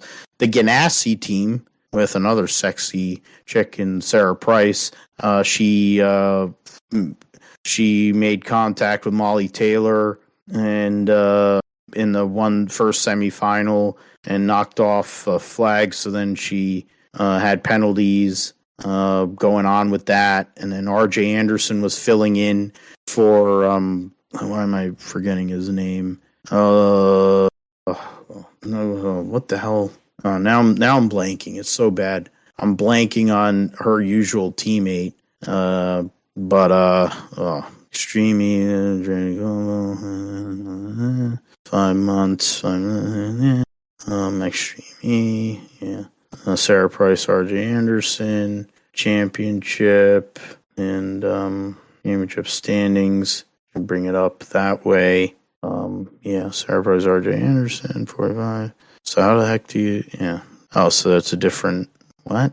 How do you just eliminate who she drove with the whole entire year? Like, I don't understand how that works. It makes no sense because it was I'm forgetting who the hell she drove with or whatever. I can't really. Their website blows so bad that it doesn't really matter. Teams and driver, there you go. Might be able to get a little more clarity. Yeah. Yes, sir. Like they just inserted RJ Anderson, even though that wasn't their regular. That's not their regular team. She's driven for of course, and Sarah Price, and then Michael, and then further Extreme E drivers. I like how they just just completely removed her teammate from this website. Like, she's been driving with somebody else this whole entire time. For the start of this championship, she's driven with somebody else, and then they're like, oh yeah, we'll just act like he never drove for them. Like, really? That's you gotta wonder about all right, accept, thank you. Yeah, I don't want that. Championship, Copper Express, race results. There you go. This website is garbage. There's some bad websites out here. I wish I knew how to make a website. God damn it. I could, man. Yeah, Kyla Duke. There you go. Fuck. For all of that, Kyla Duke. That's all I needed. There you go. So Kyla Duke had a prior engagement, probably something, family or something with another racing series, but unfortunately he wasn't able to race this weekend, and they've just eliminated his existence. So that's interesting. And the World Touring Car Cup that took place in this past weekend at Saudi Arabia saw Michaela Escona win for Hyundai, win the championship, and in qualifying, he didn't even have to do anything in the races, but he finished sixth in race one, finished third in race two. Winner of both races were Audi drivers Nathaniel Berthon in race one, Gilles Magnus in race two. Norbert Michelis finished second and fourth. Rob Huff finished ninth in race one and fifth in race two. Tom Coronel, who may have followed you and unfollowed you on Twitter if you're a racing fan, finished third in race one and sixth in race two. Former champion, former Formula One podium finisher Tiago Montero finished ninth in race two, 13th in race one. They don't get points there. So last race of this champion for this series. So we'll see what happens with these cars and some of these drivers. They'll move over to the U.S., run in the Michelin Pilot Challenge or some of the other series that might be able to accommodate the TCR cars there. The other racing series we have to get into, the last racing series that we have to get into for 2022 is the V8 Supercars Championship. They'll be running at Adelaide this weekend for their season finale. I mean, Shane Van Gisbergen essentially has won the championship. He just has to show up. There's going to be some throwback liveries this weekend. You're going to have the Walkinshaw Andretti United team in their last race prior to moving to Ford. So that's something. You have going back to Adelaide, first time in a few years, prior to them becoming a regular staple on the schedule again. Motorsports day clash. Okay. Nice suspended announcement live center. Same date as rostrum speeds. Oh, okay. Oh, that's interesting. The term of the negotiating circuit Melbourne reclaim them. Okay. Oh, so who knew that they bring back the Sandown 500 and then they had a clash with cams with that. So Supercars Championship will go into the points. Other than that, the Repco Supercars Championship, the Clasher Vingers or Trigger's record run. I don't want to hear that.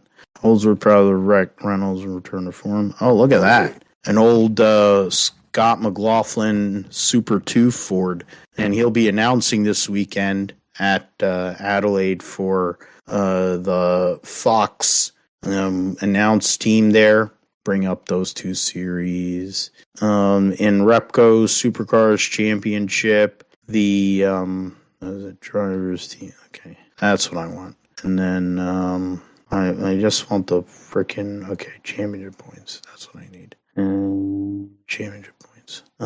In the Supercars, the Cam Waters is second. He's got a good gap over Chaz Mostert, Will Davison fourth, Anton De Pasquale fifth, and Brock Feeney in his rookie year in sixth, David Reynolds seventh, Brody Kostecki, Mark Winterbottom, Andre Heimgartner round out the top 10. And then, I don't know, do they have a teams? Yeah, the teams, the Red Bull AAA team has got a similar gap in the teams championship. And then the Ford, not FPR, I forget what they call Cam Waters' team. He runs Monster Energy Racing and Snowy River Caravans. So he drives, he drives for Tickford, the Tickford Racing team. So that's the second. So it's a second place team, okay. And then so now they're Monster Energy Racing, so he's in third, and Walkinshaw Andretti United fourth, Penrite Racing fifth, Boost Mobile Racing by Erebus, Derwin Racing, and Toyota Forklift. So that's the Team 18. Boost Mobile Racing is, I think, the Erebus team. Yeah, I think Erebus is, Erebus is the Boost Mobile team. So.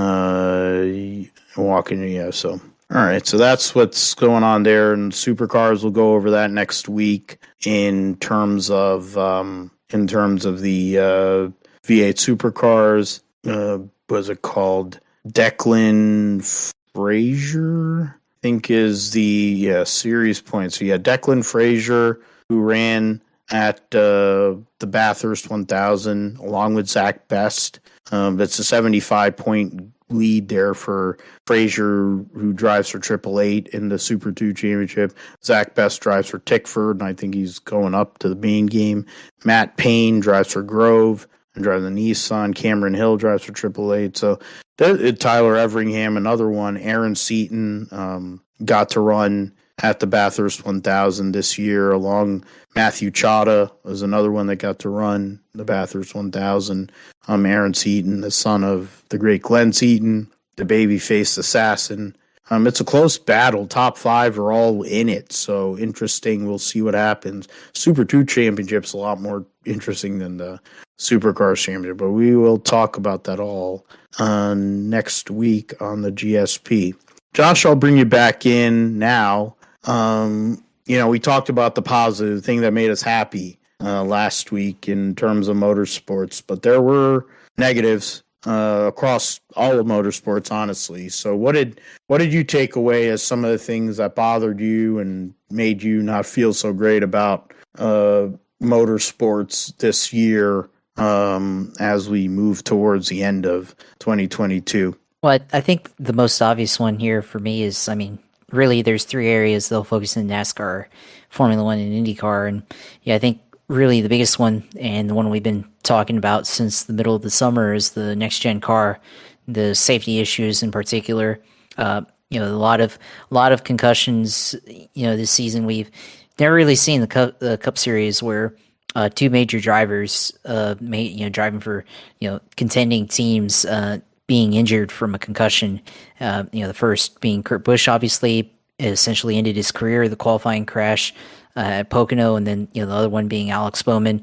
Relatively minor hit, looked like, at Texas in the fall, but clearly it impacts to the rear of the car caused issues for drivers this year, and a lot of, even if they weren't concussed, maybe they were, but they didn't report it, or they somehow passed the protocols or whatnot. But a lot of drivers felt physically sore after what looked like would have been normal hits in the previous generation car, and a lot of issues there. So clearly there's issues they're working on it, they say, but we won't find out until we are racing again how well those improvements come out. So that's obviously the biggest thing that bothered me, is the fact that they made the car so stiff that it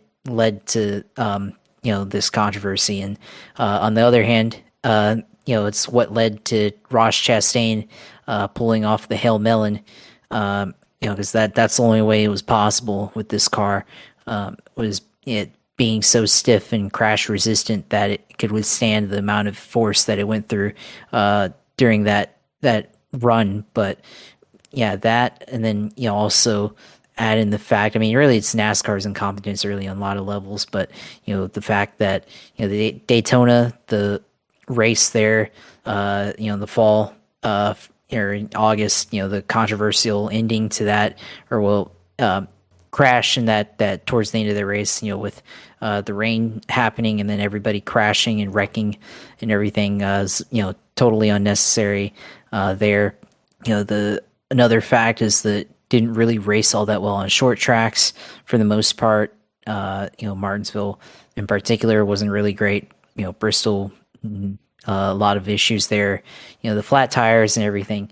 I mean, say one positive. It didn't bother, but that it raced well in mile and a halves. But that was really, the only thing well that it did this year, next gen car, and the road courses. Obviously, it's designed well, so it's basically a road course car, and shouldn't be surprising when racing isn't as close as it was last year with the previous car that didn't race all well on road courses when they had more road courses last year as well, and it raced a lot differently there because it's not designed for road racing, the Gen 6 car, and surprisingly, puts on good shows there. But now when you have a car designed to turn right just as well as it turns left, then things get to looking like how they would in IndyCar or sports car racing or anything like that, but with heavier cars. So that's in NASCAR. What kind of bothered me the most is just the issues that they had this year, because I feel like it was unnecessary, and plus drivers have been speaking out about it for a while and prior to the debut, and looks like they weren't listened to. William Byron had that issue in 2020 testing, and the crash dummy results from that. It looks like they. I'm not gonna say that they totally doctored the results, but I think they really tried to cheat the design or whatever, and they really tried to go as cheaply as possible, which is what led to all this with this car. Not to mention some of the issues that we saw at the beginning of the year with flat tires and whatnot, the part shortages and stuff like that. So yeah, that is an issue there for sure in NASCAR, and hopefully they can improve upon it next year. Formula One, I think for me, biggest thing that bothered me was the car. At least in NASCAR, it was somewhat competitive and fairly competitive at times. Well, in Formula One, after the first month of the season, they figured it out pretty quickly, and Red Bull, after the first month of the year was basically untouchable, and Ferrari had their moments, but they screwed it up. But I thought that this car that they implemented this year would be a lot more competitive in terms of being able to challenge for the lead and things like that, and having more exciting racing up front. And maybe the first one or two races were kind of interesting, but then after that they figured out fast, and they were able to have races where kind of looking like the previous generations, where if you qualified well and had a good first lap, then it's pretty much your race as long as you didn't botch the strategy. So obviously a result of that, Max Verstappen winning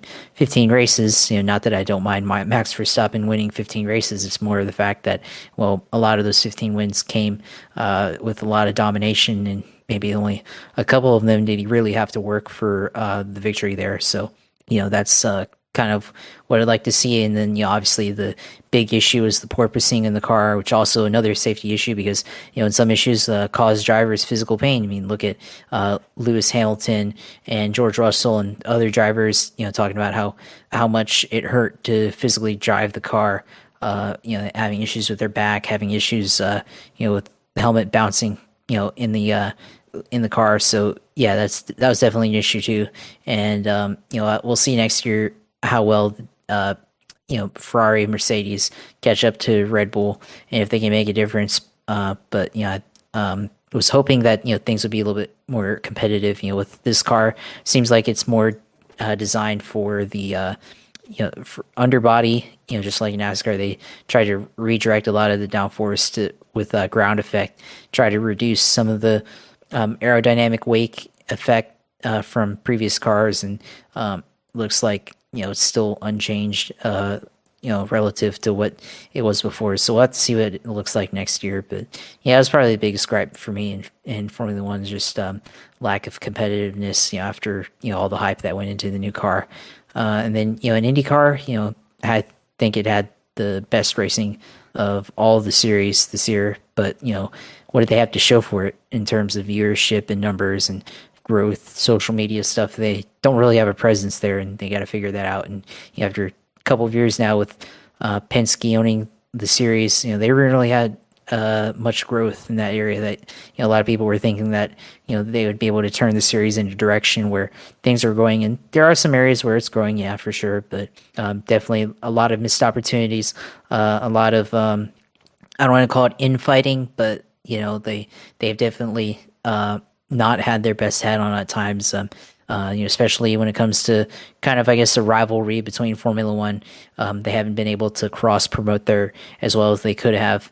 It seems like I would say both sides aren't really working well on that. But, you look at NASCAR and IndyCar, at least when they shared the same track, they're able to cross promote and everything, which is nice and everything. But, there are a lot of times in IndyCar this year where they had chances, with Palou potentially going to Formula One, Award potentially going to Formula One, a lot of Colton Herta, obviously having a chance there. And I mean, a lot of that was the, lack of respect towards IndyCar, but then at the same time, IndyCar, I feel like could have done a better job on their end being able to promote. And, you have at least 3 drivers who could go to Formula One. And I feel like, you have to be able to market that, even if you might lose at least one of those racers to another rival series. So got to be able to promote that. And then, it's like, James Hinchcliffe is on Sky Sports a couple times to talk about Formula One, and not that they need to tell them to go watch it, but definitely at least on the IndyCar. I mean, he works for NBC, and NBC didn't really say, "Hey, we got James Hinchcliffe" or anything. I mean, maybe it's not their job to promote him; he has to promote himself. But still, I feel like they could have at least given him a shout out for being on big TV and on Sky Sports or something like that. So that's something to consider there. But I mean, I feel like those are the big things that bothered me, I guess, over the course of the year. Just I mean, probably can attribute all of it to incompetence in some way, but whether they just didn't know what they were doing or they went over their heads and went and figured out how not to do things and when did anyways. So yeah, that's kind of what I've been thinking about, what bothered me this year in racing, and just being able to kind of go through it analytically, I guess, and talk about all the things that happened this year from that perspective. But there's always next year. We'll see what happens. NASCAR, some of the changes they're making, Garage 56, and then also safety changes that hopefully will cause some of the issues to go away with the concussions, and then see how competitive Formula One is next year. So, and Indy, if they can capitalize on some of the publicity I think they've missed over the years. So, yeah, we'll see what happens. But yeah, looking forward to hear what you say here.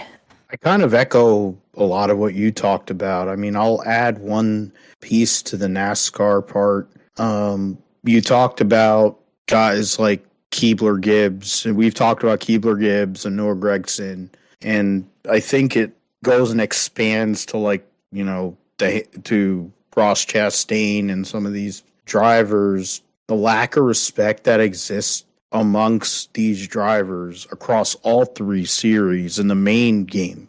I mean, ARCA's a disaster in general across whatever, but the truck series is a cluster now. I don't know how it's going to last. I mean, I guess Craftsman coming back in with whoever the hell owns them. I don't know who owns them anymore. May give them some significance, but the truck series is a shell of what it used to be because it's now young kids buy in and run the show. You look at Kyle Busch Motorsports, he had 3 full-time trucks last year with Toyota, or this year with Toyota.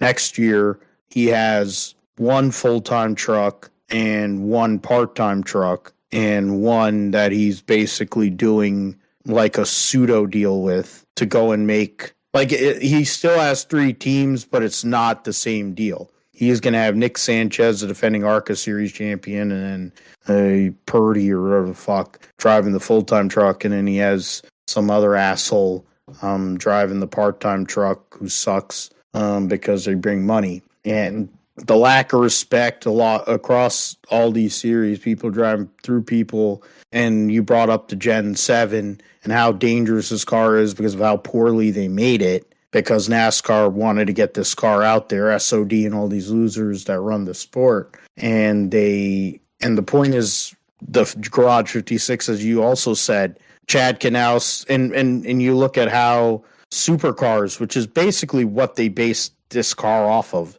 Supercars has their fuel cell in the center, and they have it way far ahead, so you have a lot of crushable structure behind that. It ain't stiff. NASCAR put their gas tank where it always has been, and then had a stiff rear tail section that won't crush, which is why Kurt Busch isn't driving anymore, which is why we had other people go out with concussions, which is why Cody Ware was falling out of his freaking car at Texas when he blew a right front. You know, I mean, bad year being bad year is always going to exist because they don't have any competition and NASCAR's in bed with them.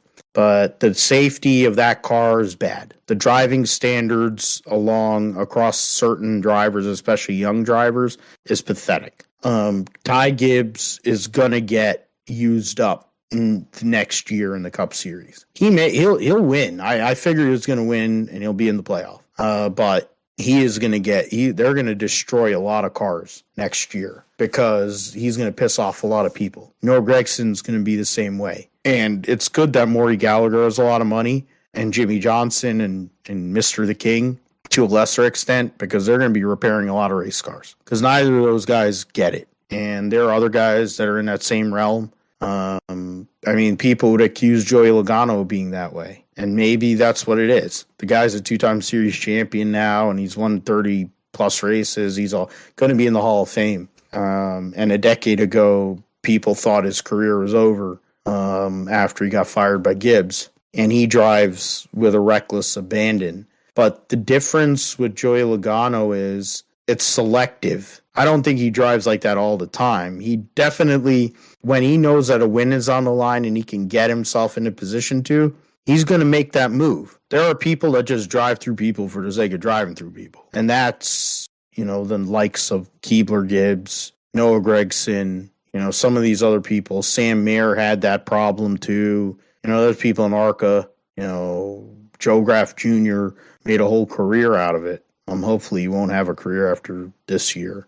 And he'll get replaced by a similar person, but she has a vagina.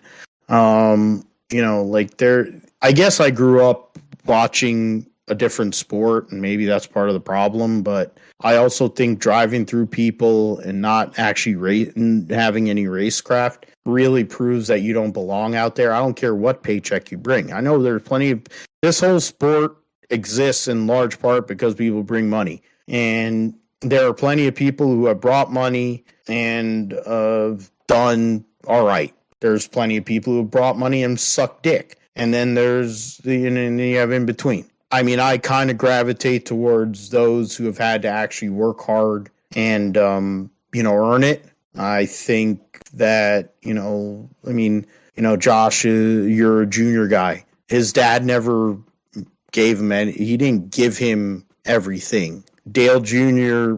talks about being on the grind. And to be fair, he was getting beat by his sister. And his sister was probably the best of the three of them. But Dale Sr. told Kelly, you go to school and you go and figure out how to run this business. Because I know that you can race. And I respect the fact that you can race. But I know that I want you to run DEI. He basically had his daughter sacrifice her career because, one, she wanted eventually, to go and have a family and all that, but also he knew how smart she was. But he never gave Dale Jr. anything. And Dale Jr. had to grind his way to a Hall of Fame career, and he did. And you can tell it by the way he carries himself and the way he is for all these different entities that he's got going on. not only the Dirty Mo, the announcing, being the most genuine announcer there is in NASCAR, and,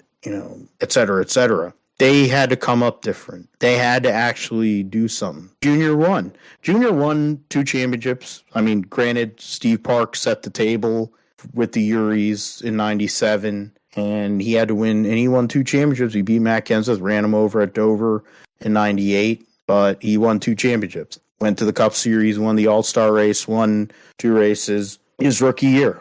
And he became the most popular driver in the sport. But there's a difference. There's a humbleness to what he went through, and it doesn't exist with this kind of driver. And I think that's what bothers me fundamentally, and I worry about that for the future of the sport. IndyCar, yeah, I mean, you talked about the lack of promotion. It's existed for decades.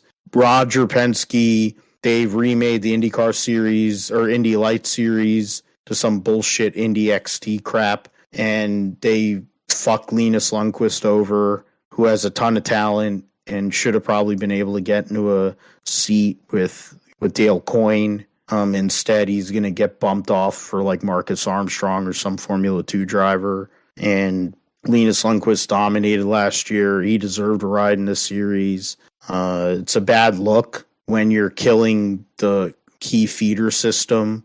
The disconnect with Dan Anderson, who has held the Road to Indy program up for so many years, is bad too. The IndyCar series is great. I love the IndyCars. Indianapolis has scored another touchdown. Speaking of IndyCars, I love IndyCar racing for as long as I live. I've went through the end. I was at the back end of when the IndyCars had peaked to the point where Formula One and Byrne, the troll, was worried about Formula One. And I think honestly, between him and Bill France Jr., those 2 guys were the two of the main catalysts for why the Indy split happened. I do need to read John Oriovitz's book, Indy definitely Split, read that, and to confirm my suspicion. But that's at least one thought I have on that.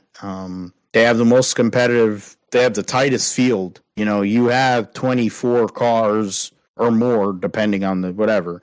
You have 24, 25 cars on a race-by-race basis that are separated by the better part of maybe about 2-3 tenths, especially in qualifying at road courses. Trying to get through to the Fast 12 and an IndyCar road course race is insane. I mean, absolutely insane. So you have a great product. You don't promote it well. You don't promote your drivers. The most promotable figure is an announcer. The most popular driver in IndyCar racing is a fucking announcer. That's all you need to know about where IndyCar is at. I love James Hinchcliffe. I am grateful that he is in the announce booth. I am also grateful that he wants to get back on the racetrack because he should be out there. He's a good race car driver. Was he elite? No. But he's realistic. He's like, you know what? I have a voice. And I know how to explain the sport. And I know I could do this for 50 years. And my wife can go and do her acting. I can announce. I can dovetail all these things. I can have a podcast. I could do so much crap. That he's a smart dude. Even, this sport that almost took his life, he is a smart dude. He knows he has a bigger presence. He has a greater way to go and help this sport. He is going to be, it's not up to him. IndyCar has had great writers that work for their actual team. They've had great writers. They've had great people. They employ, it makes no sense. It is the poorest promotion that exists, period. And it's been going on for as long as they did the merger, so that's 14 years. It's been going on for a long time. So, and Robin Miller ain't around to go and yell about it anymore, God bless his soul. And that's part of the problem too. But, I don't know if that's going to change. I doubt it will, but see what it is. I mean, Formula One, yeah, the product wasn't great this year. I think the cars... they missed the boat. They made the cars wider and longer than they've ever been before. You look at the 1950s and early 1960s Formula One cars to what we have today, they've lost the plot. You need to have the cars narrower and shorter. Similar, I guess, to what they kind of had in 09, but more aesthetically pleasing. So you know, kind of tighten that box up, make the cars more aesthetically pleasing, but also make them raceable. And when you have all these freaking engineers and all these people and all this money, you could do that. And then some of these other gimmicks you have to do to make racing happen, when you have tracks that have the width for 3 cars wide in a lot of places and definitely 2 cars wide, you might not have some of the issues they have there. Formula One's in bed with the guy who runs FIA is a Saudi guy or whatever the hell, Arab guy. They run in all these countries. I mean, they're not going to go to China anymore, so that's a positive. But they run in Saudi. It's terrible. They run in Qatar. They're going to start running in Qatar. It's bad. They run in Abu Dhabi. It's one of the shittiest tracks on the face of this planet. Bahrain, they've been running there for nearly 2 decades. It's the same kind of deal, but Bahrain actually has a decent track. So they got 1 out of 4, but they got shit tons of money, and they're trying to sports wash all their bullshit that they do in terms of human rights. You know, minus the fact that Max Verstappen's a cocksucker and an asshole, and he drives for a team that has 2 people that are completely clueless and tone deaf in regards to reality and life and social things, you know, with One-Eyed Marco and Karen Horner. Guy won 15 races. You can't deny that. Dominant figure. MFer talks like, oh, I could have won all those races in the Mercedes. I doubt it. Because anytime he races around Lewis Hamilton, he drives through him. He doesn't know how to drive against him, which means he doesn't know how to drive properly. When he knows that somebody's going to pull over for him, all of a sudden he seems to know how to drive. It's convenient.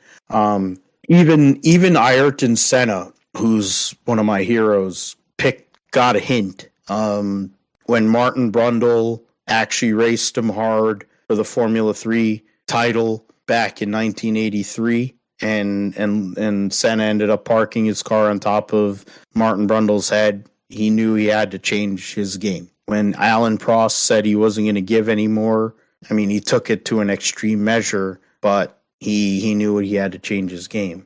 Nigel Mansell is a drama queen, so it is what it is. With him, Schumacher and Senna had their battles at the end of Senna's career.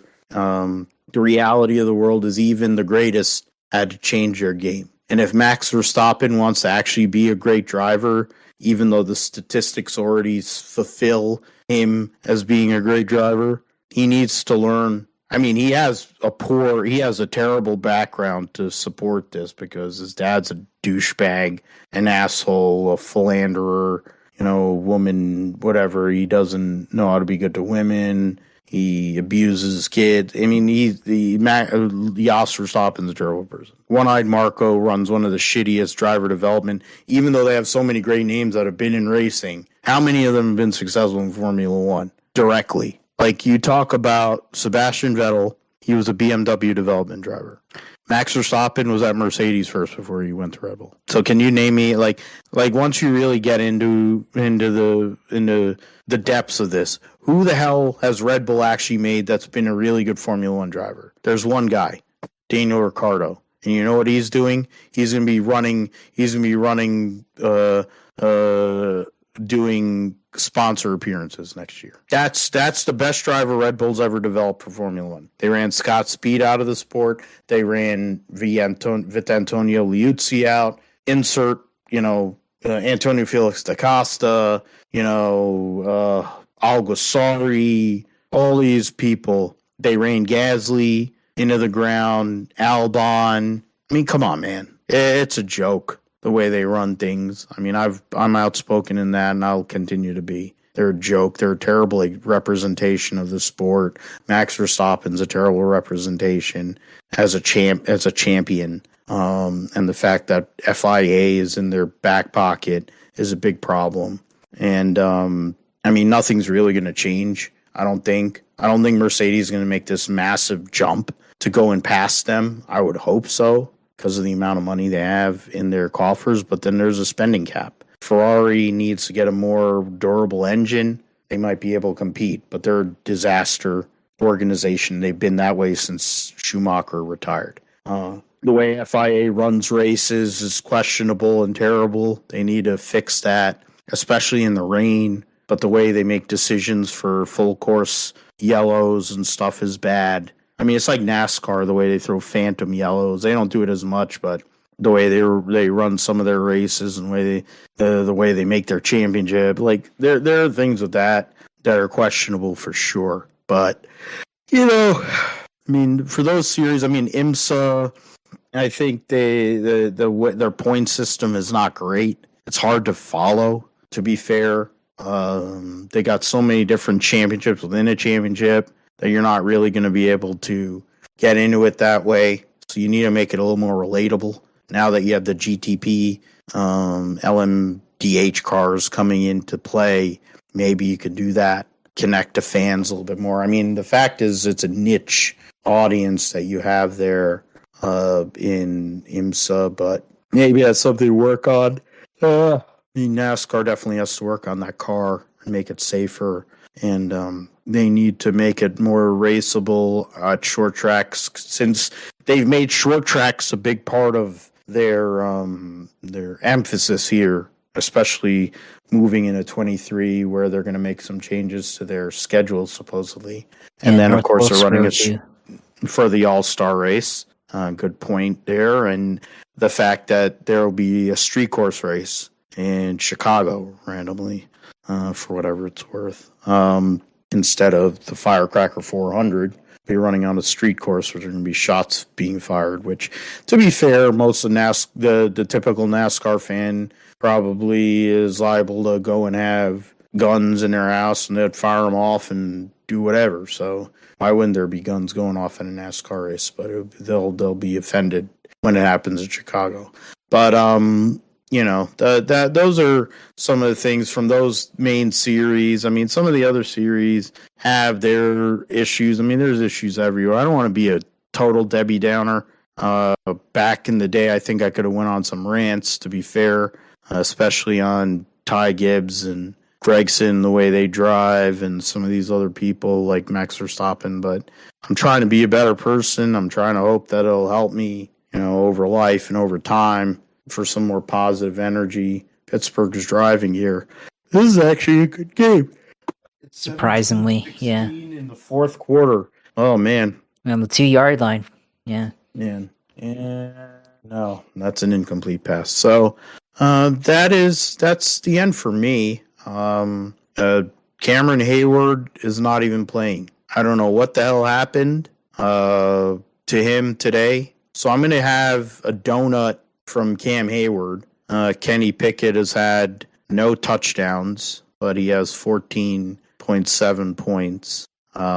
Typical IDP, not getting anything from my IDPs, which is just absolutely god-awful. I have to go and make that change. So we'll move on.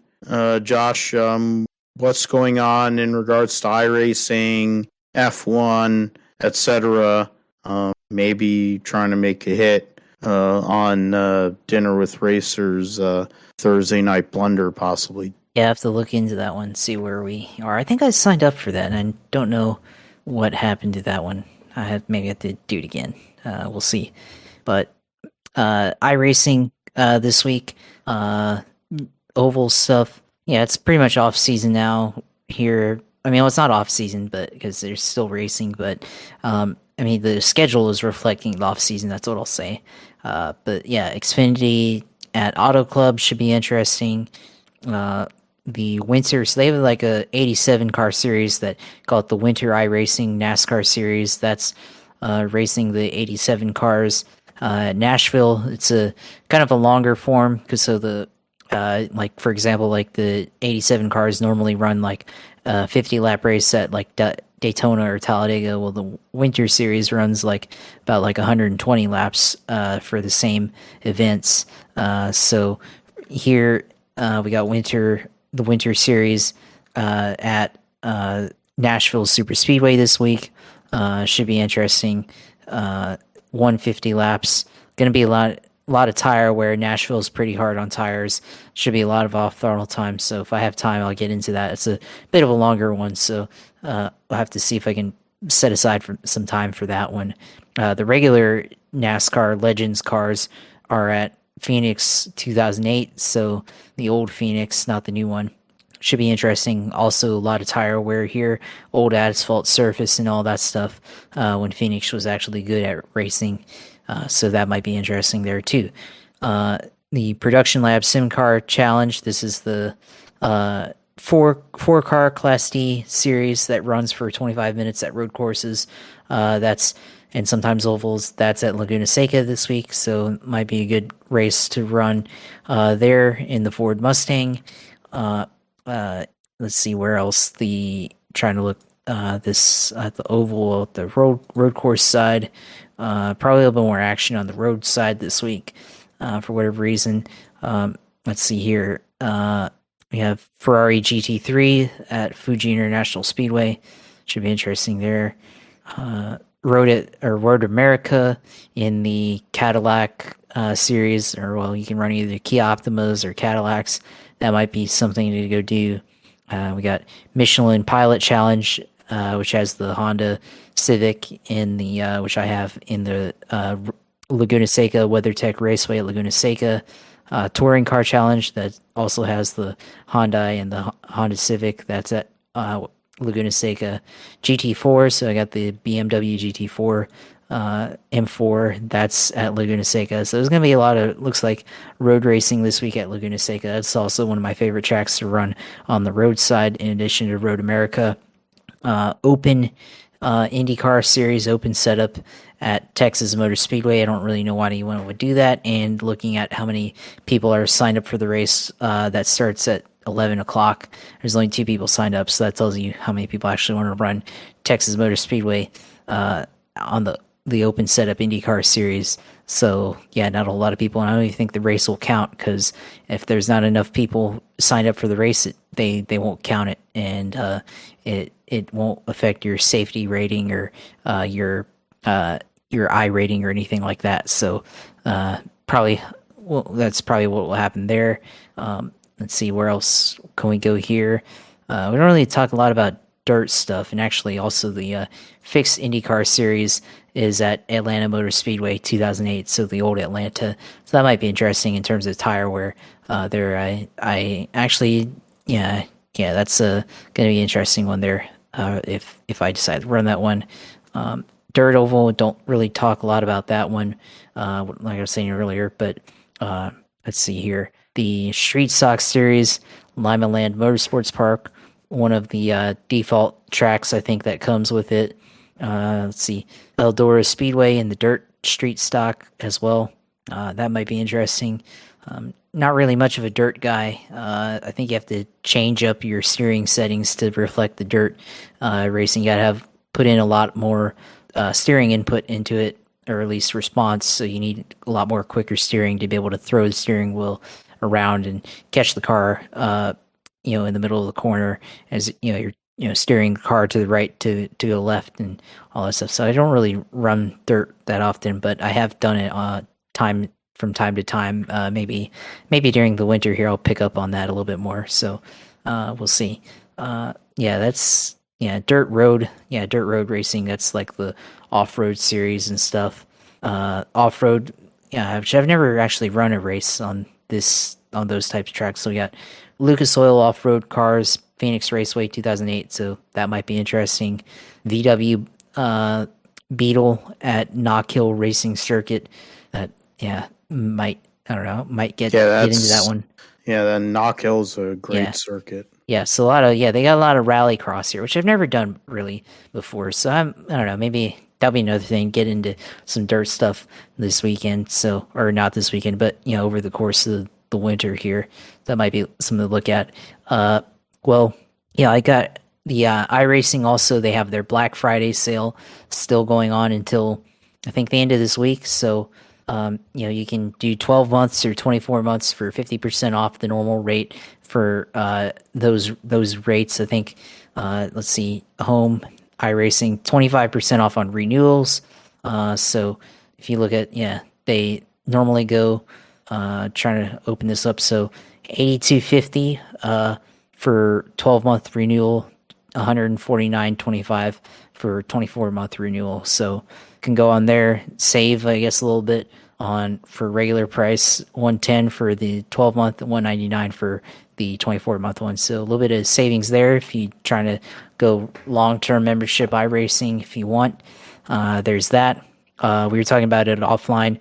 Fanatec, they're one of the good sim racing brands for pedals and steering wheels and controllers. They are having a Black Friday sale as well, I think ending Tuesday, so get on that. I got to get on that one too. Been putting it off, but I plan to do it after this. Some of their stuff is on sale. They got pedals on sale, so I'm going to look into that, try to upgrade there, and that'll be another way to get better because a lot of people say that one of the ways you can get faster is to have better pedals. I think specifically the brakes there. A lot of the entry ones, a lot of the entry level brake pedals or pedal sets, I should say, they don't have they measure the braking by the amount of distance you put into the brake axis, whereas the stuff Fanatec puts out, a lot of other Thrustmaster, even Logitech now, some of the equipment that they're having, they do it by load cell, so you measure it by pressure, which is more realistic and a lot more like real racing, a lot like real road cars. So you have to look in that one for sure. Formula One, I might try to pick that one up a little bit more.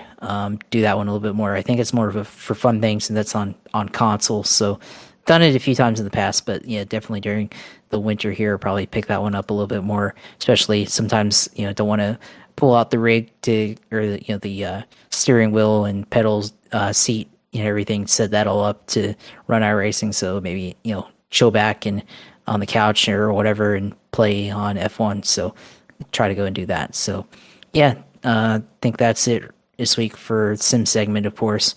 So yeah, we'll let you know when I stream, of course. You can look at that, uSailor 2, where all my streaming is at. Look on there for when I have streams that are up and things that you can watch. So yeah, go on there.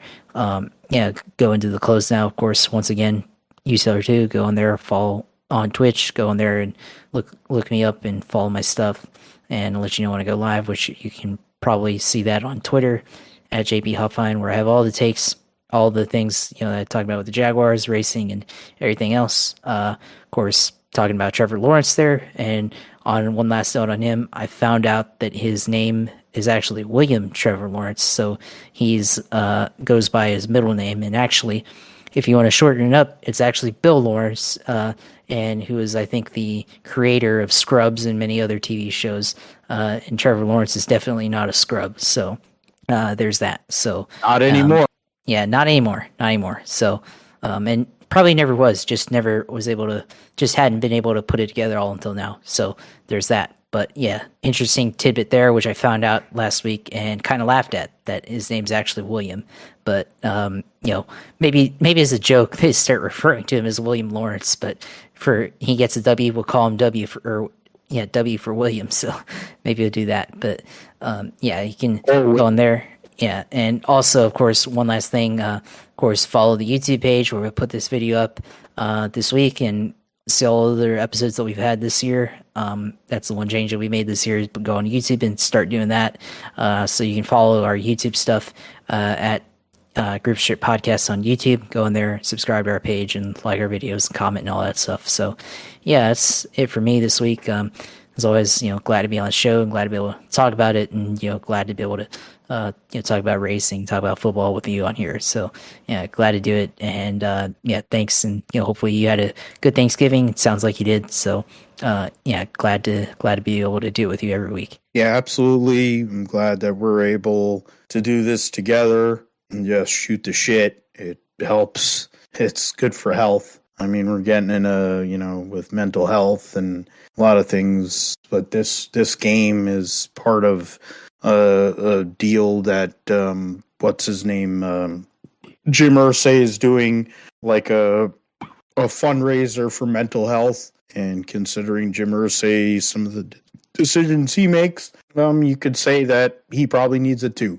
but as somebody who deals with and has dealt with issues in regards to depression and other things, it is a time where we have to, I mean, in general, it's always a time to be sensitive and understanding. And based on the job I actually do and barely make any money at, and then my own personal issues I have, and considering the way our society has become, there are a lot of people who have a lot of issues and they're not diagnosed or they're not handled properly.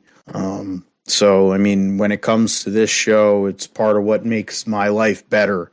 And it's one thing that I always promote to friends and family. And I doubt most of them listen to it because it's racing and sports, but whatever. It's a passion. It's something that, there's people that have helped me along the way that told me what I need to do.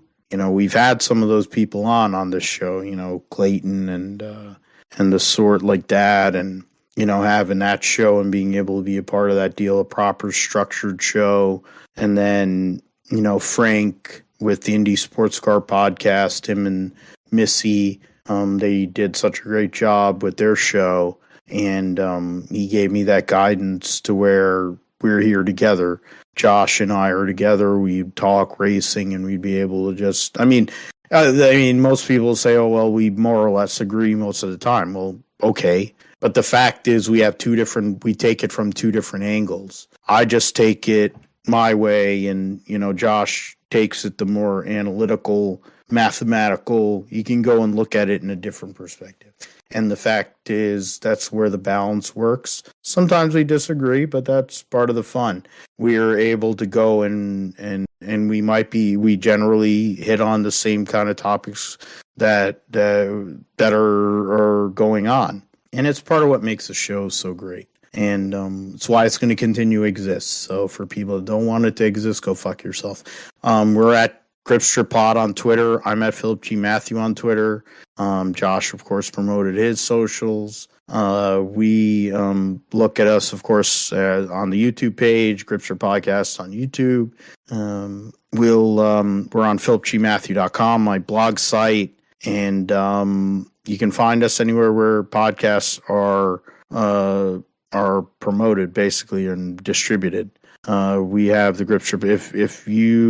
If you listen to podcasts, you know where podcasts are at. The Gripster Podcast is there. We'll be back next week for episode 147. We'll be talking. We'll get into football, NFL. Hopefully, the U.S. soccer team advances to the knockout stage. Doesn't get shot in the process, considering it's Iran and Qatar.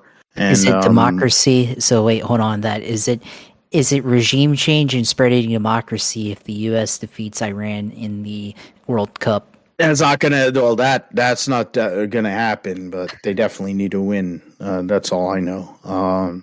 I just hope none of our guys get shot. That's really all I hope at this point. Other than them, I want them to win. I hope none of them get shot and their coaches and all that. That's really all I'm hoping for tomorrow. The fact that they're playing in Qatar is a joke, but in the middle of the season for most of these guys is even worse. But we didn't get into it. But I'm not going to go off on a tangent. I'm good for that, but I'm not going to go off on a tangent right here. 147, we'll talk about NFL. Hopefully, we'll be talking about the World Cup. Hopefully, we'll be talking about me actually having a good week bowling. Need one. Got a position week in my Thursday league where we're dead last, and then we're down at the bottom in the league tomorrow.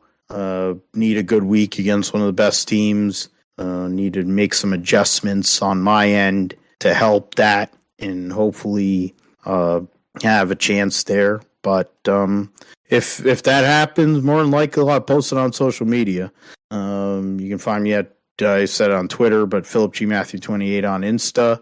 And we thank you for listening to Gripster Podcast. Hopefully we got some opportunities to have some collaborations with some of the people that are on Grid Talk. Both of us now are people who have been on the Grid Talk podcast. So we can go and possibly have some collabs on there. We have some other ideas cooking. We have season recap time. So episode 147 will be the Cup Series. So we'll talk about the Cup Series next week. Season recap, talk about Joey Logano's second championship and all the other stuff that went on this year in the Cup Series next week on the Gripster podcast, amongst all the other stuff that we'll get into. So for Josh, I'm Phil. Thank you for listening to Gripster Podcast, supporting us. Let people know about us. Let us know what you want us to do or talk about, what we need to improve. We're always open to constructive criticism. With that, for Josh, I'm Phil. Take care. God bless. Goodbye.